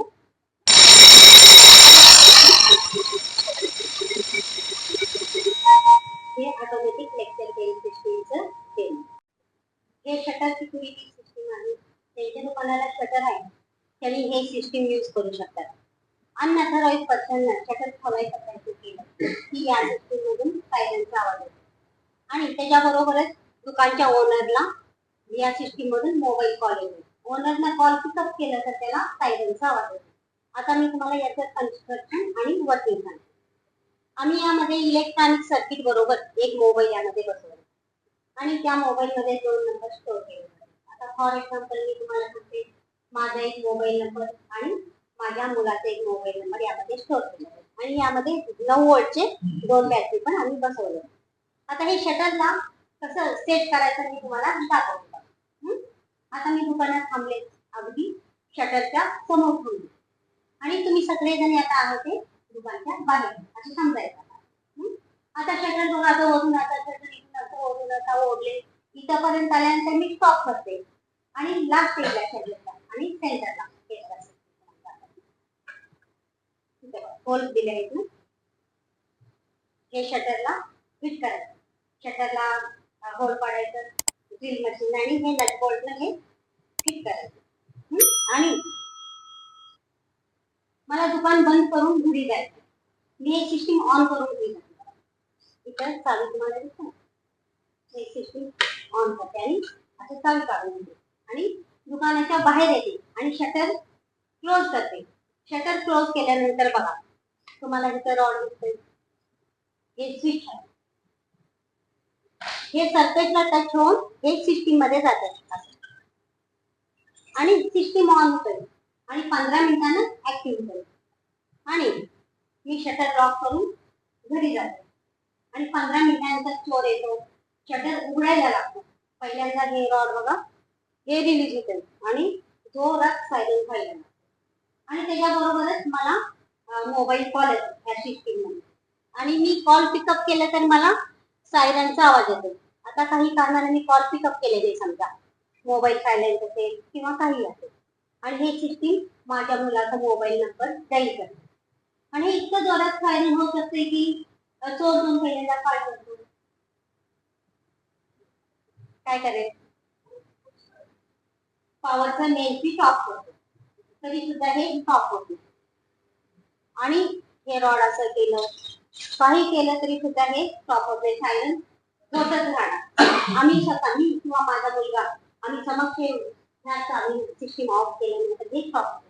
असं दुकानचा ओनर दुकानामध्ये चोरी होण्यापासून अलर्ट राहतो.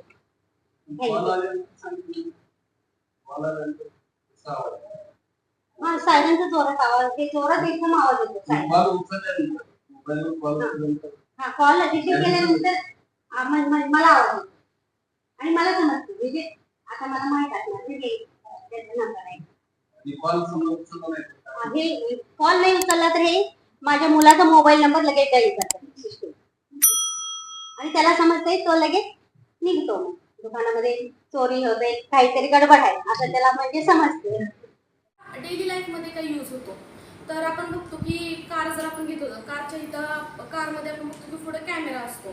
जर आपण कार रिव्हर्स घेत असतो तर कुठल्याही ऑब्स्टॅकल मध्ये आलं तर ते आपल्याला कारमध्ये म्हणजे त्या कॅमेरामध्ये डिटेक्ट होतं. तर ते कसं डिटेक्ट होतं, त्यामध्ये अल्ट्रासोनिक सेन्सर आणि इन्फ्रारेड सेन्सरचा वापर केलेला असतो.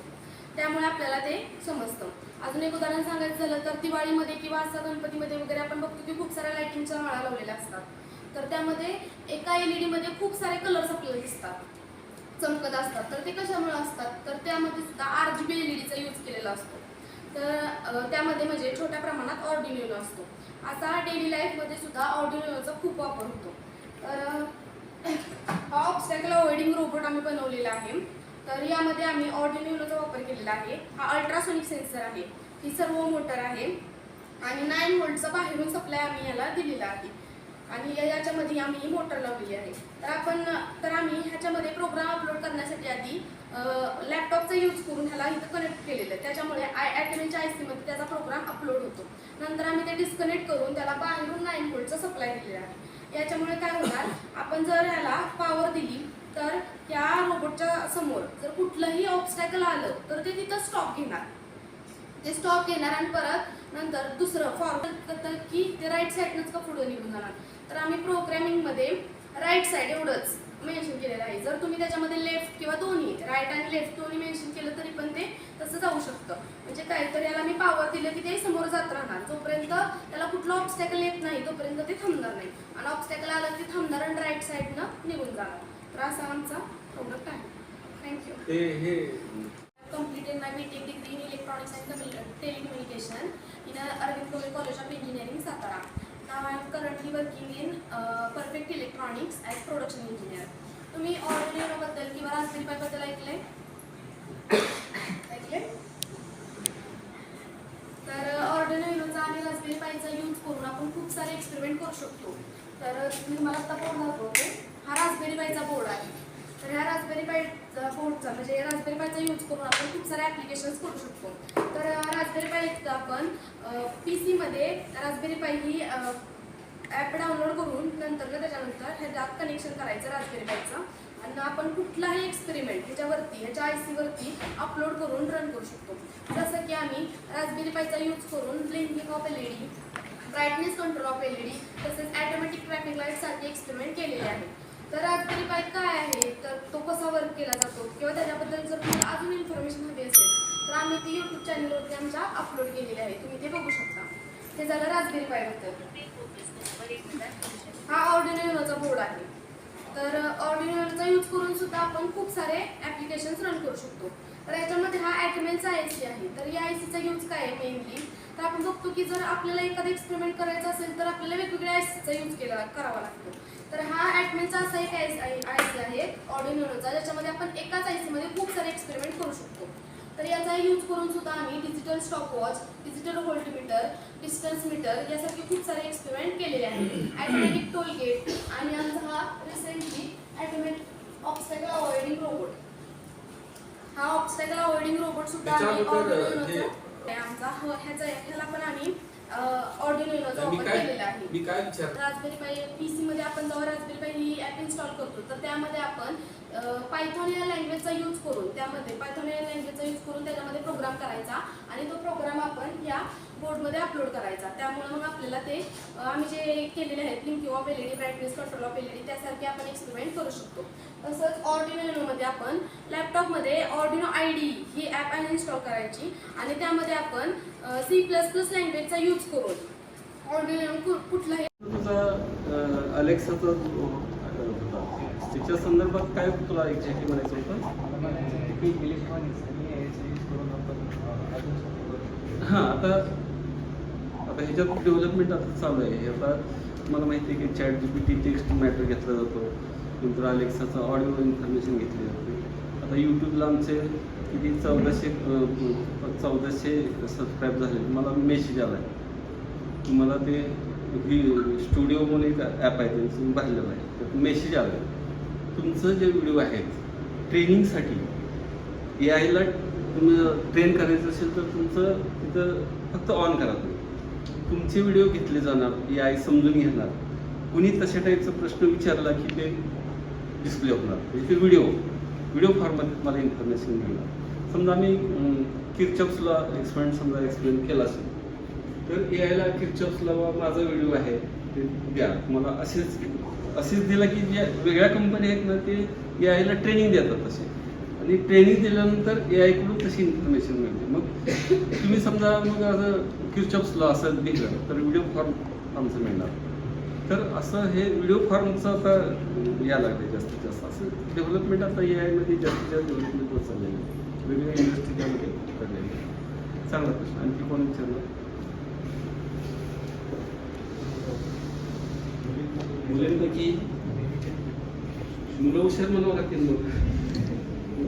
क्वेश्चन मग काय अडचण म्हणजे काय होईल म्हणजे आता जे काही एक्सप्लेन केले त्याच्याबद्दल काय असेल ते क्वेश्चन विचारा तुम्ही. मुलांचं कॉल्पेट्स वगैरे सगळे काय पण विचारा, प्रॅक्टिकल रिलेटेड विचारा, सांगू शकते. बोलता आलं पाहिजे तुम्हाला. BSc चे स्टुडंट MSc चे नाहीत काही? नाही, BSc सेकंड आणि थर्ड. MSc आहे तुमच्याकडे? आहे. हां, विचारा. विचारायचं म्हणजे कुठलं पण आता कुठला पण एक्सपेरिमेंट घ्या तुमच्या, म्हणजे हाऊ इट वर्क्स होऊन सुरुवात करू शकता. दुसरं फाईट हॅपन्स. आता तुम्ही हे झालं त्याचा डेमो बघितला security, how it happens, why this happens, how it works, what is principle kind you. प्रत्येक एक्सपेरिमेंटसाठी ठराविक एक प्रश्न असतात, ते जरा टेक्निक तुम्ही घ्यायचं, कुठले प्रश्न विचारू शकता. तुम्ही असं शांत राहायचं नाही, प्रश्न विचारा म्हणजे विचारता आला पाहिजे, तरच तुम्हाला कॉन्फिडन्स येईल. काही जणांना वाटतं की आपण प्रश्न विचारला की चुकतं काय, असं नाही. आता एक वेव तयार होते, ते वेव रेशो होती, त्याला सेन्सरला रेशो होती, परंतु डिटेक्शन केव्हा होतं, ती वेव जी आहे, मला डॉपलर इफेक्ट माहिती आहे. समजा डॉपलर इफेक्ट वेव आली, ते असं मुव्हिंग असेल तर त्याचं कॉम्प्रेशन होतं, फ्रिक्वेन्सी वाढते, चेंज इन फ्रिक्वेन्सी ते डिटेक्ट. तसंच आता काय नाव व्हायचं विश्वजित, तो आला म्हणजे आपण सगळं शांत राहिलेलो होतो, सगळ्याचं बॉडी टेम्परेचर आपलं आहे, ते बॉडी टेम्परेचर त्याचा एक रेंज असतो, ताप आल्यानंतर ते सुद्धा कन्सिडर केलेलं आहे. त्या रेंजमध्ये आलं तर ती फ्रिक्वेन्सी सेम असेल तर डिटेक्शन होणार. एखादी व्यक्ती आली मुव्हिंगमध्ये आहे, तिची जी वेव फॉर्म गेलेली आहे ती चेंज होती, चेंज झाली की त्याला की डिटेक्शन होतं. त्यामुळं हे जे आहे ह्युमॅन बिईंगसाठी हे डेव्हलप केलेलं प्रॉब्लेम असेल. ह्युमॅन बिईंग, माणूस लेडीज वगैरे जर असेल तर ते डिटेक्शन होणार. इतर प्राणी कोण आला, म्हैस आली, कुत्रा आला तर डिटेक्शन होणार नाही याचं, कारण प्रत्येकाच्या बॉडीचं टेम्परेचर वेगळं असतं, वेगळा रेंज असतो. तर हे एक अपेक्षित प्रश्न आहे. ठीक आहे. सुरुवातीलाच मी की आमच्या महाविद्यालयाच्या वतीनं तुमची जी सर्व टीम आहे, सर ढेकळे सर आहेत, तुमचे आभार मानते की त्यांनी आम्हाला एवढं चांगलं मार्गदर्शन केलं. म्हणजे सुरुवातीला हे ते येण्याआधी मी पूर्ण ब्लँक होते की नक्की हे येऊन आम्हाला काय ऐकायला भेटेल, पण आल्यानंतर असं वाटलं की खरंच हे जे नॉलेज होतं म्हणजे की हे कसं तयार होतं. आम्ही तुमची किट पण सुरू ऑपरेट केली. आम्हाला सर सांगायचे की हे किट आपण परफेक्ट इलेक्ट्रॉनिक्स वाईमधून आणले, पण आता मग इथं नक्की कसं त्याचं मॅन्युफॅक्चरिंग होत असेल, नक्की त्यांची टीम कशी असेल किंवा त्यांची लॅब कशी असेल ती पाहण्याची खूप उत्सुकता होती. त्यामुळं आणि इथं आल्यानंतर समजलं की तुम्ही सगळेजण किती कष्ट घेतायत, ते किट कसे तयार करतायत, बेसिकपासून त्याचा तुम्ही प्रोग्रॅमिंग करतायत, PC म्हणजे लॅपटॉपवरती तयार करून नंतर त्याचं फॅब्रिकेशन होते, आणि ते तुम्ही खूप मोठ्या अमाऊंटमध्ये करताय. म्हणजे एक किट किंवा 2 किट आपण करत नाही, भरपूर किट तुमचे तयार होते. आणि खरंच हे मुलांना म्हणजे आम्ही आता काही आमच्याकडे किट नव्हते, म्हणजे जसं की प्रेसेप्ट असं लेखराचे, मग आम्ही ते बिल्ड केलेले किट होते ते मुलांना द्यायचे की हे प्रॅक्टिकल तुम्ही करा. मग ते प्रॅक्टिकल करताना की मुलांना खूप अडचण यायची की हा रेजिस्टर्स निघाला, ह्याचं कनेक्शन काय, तर मुलांना मनात भीती निर्माण झाली की इलेक्ट्रॉनिक्स प्रॅक्टिकल म्हणजे आम्हाला ते येतच नाही आता, म्हणजे ह्याचं काहीतरी कनेक्शन लूज होतं आहे ना, आपल्याला ते करायचंच नाही. मग त्याच्या बदल्यात जर आम्ही त्याला किट दिलं की बाहेरूनच त्याला फक्त कनेक्शन द्यायचे आणि ऑन ऑफ करायचे किंवा एखादं फ्रिक्वेन्सी वगैरे चेंज करायची आणि वेव्ह फॉर्म कसा चेंज होतं हे नोट डाऊन करायचं. मग ते मुलांना खूप सोपं वाटायला लागलं. मग आम्ही ठरवलं की सगळे किट आपण जे मॅन्युअली तयार केले ते आपण रिप्लेस करूया आणि तिथून एक्स्ट्रा म्हणजे जे आपल्याकडे नाही ते पण आपण घेऊन येऊ. मग त्यासाठी आम्ही ही इंडस्ट्रियल व्हिजिट ऑर्गनाईज केली आणि मुलांना पण ते समजावं की हे कसं सोपं झालं, आणि त्यासाठी आम्ही ही ट्रिप ऑर्गनाईज केली. केली. ह्यासाठी मी आमच्या डिपार्टमेंटचे हेड पाठक सर तसेच महाविद्यालयाचे प्राचार्य खिलारे सर यांचेही आभार मानते. तसेच तुमचा सर्व स्टाफ आणि विद्यार्थी यांचे मी आभार मानते. परफेक्ट इलेक्ट्रॉनिक्सचे संपूर्ण ऑटोमॅटिक ऑटो लेक्चर बेल आणि ऑटो राष्ट्रगीत प्लेअर सिस्टीम शाळा कॉलेजसाठी अत्यंत उपयुक्त. उत्पादक perfect electronics MIDC Wai. Free डेमोसाठी संपर्क 98 222 41 255.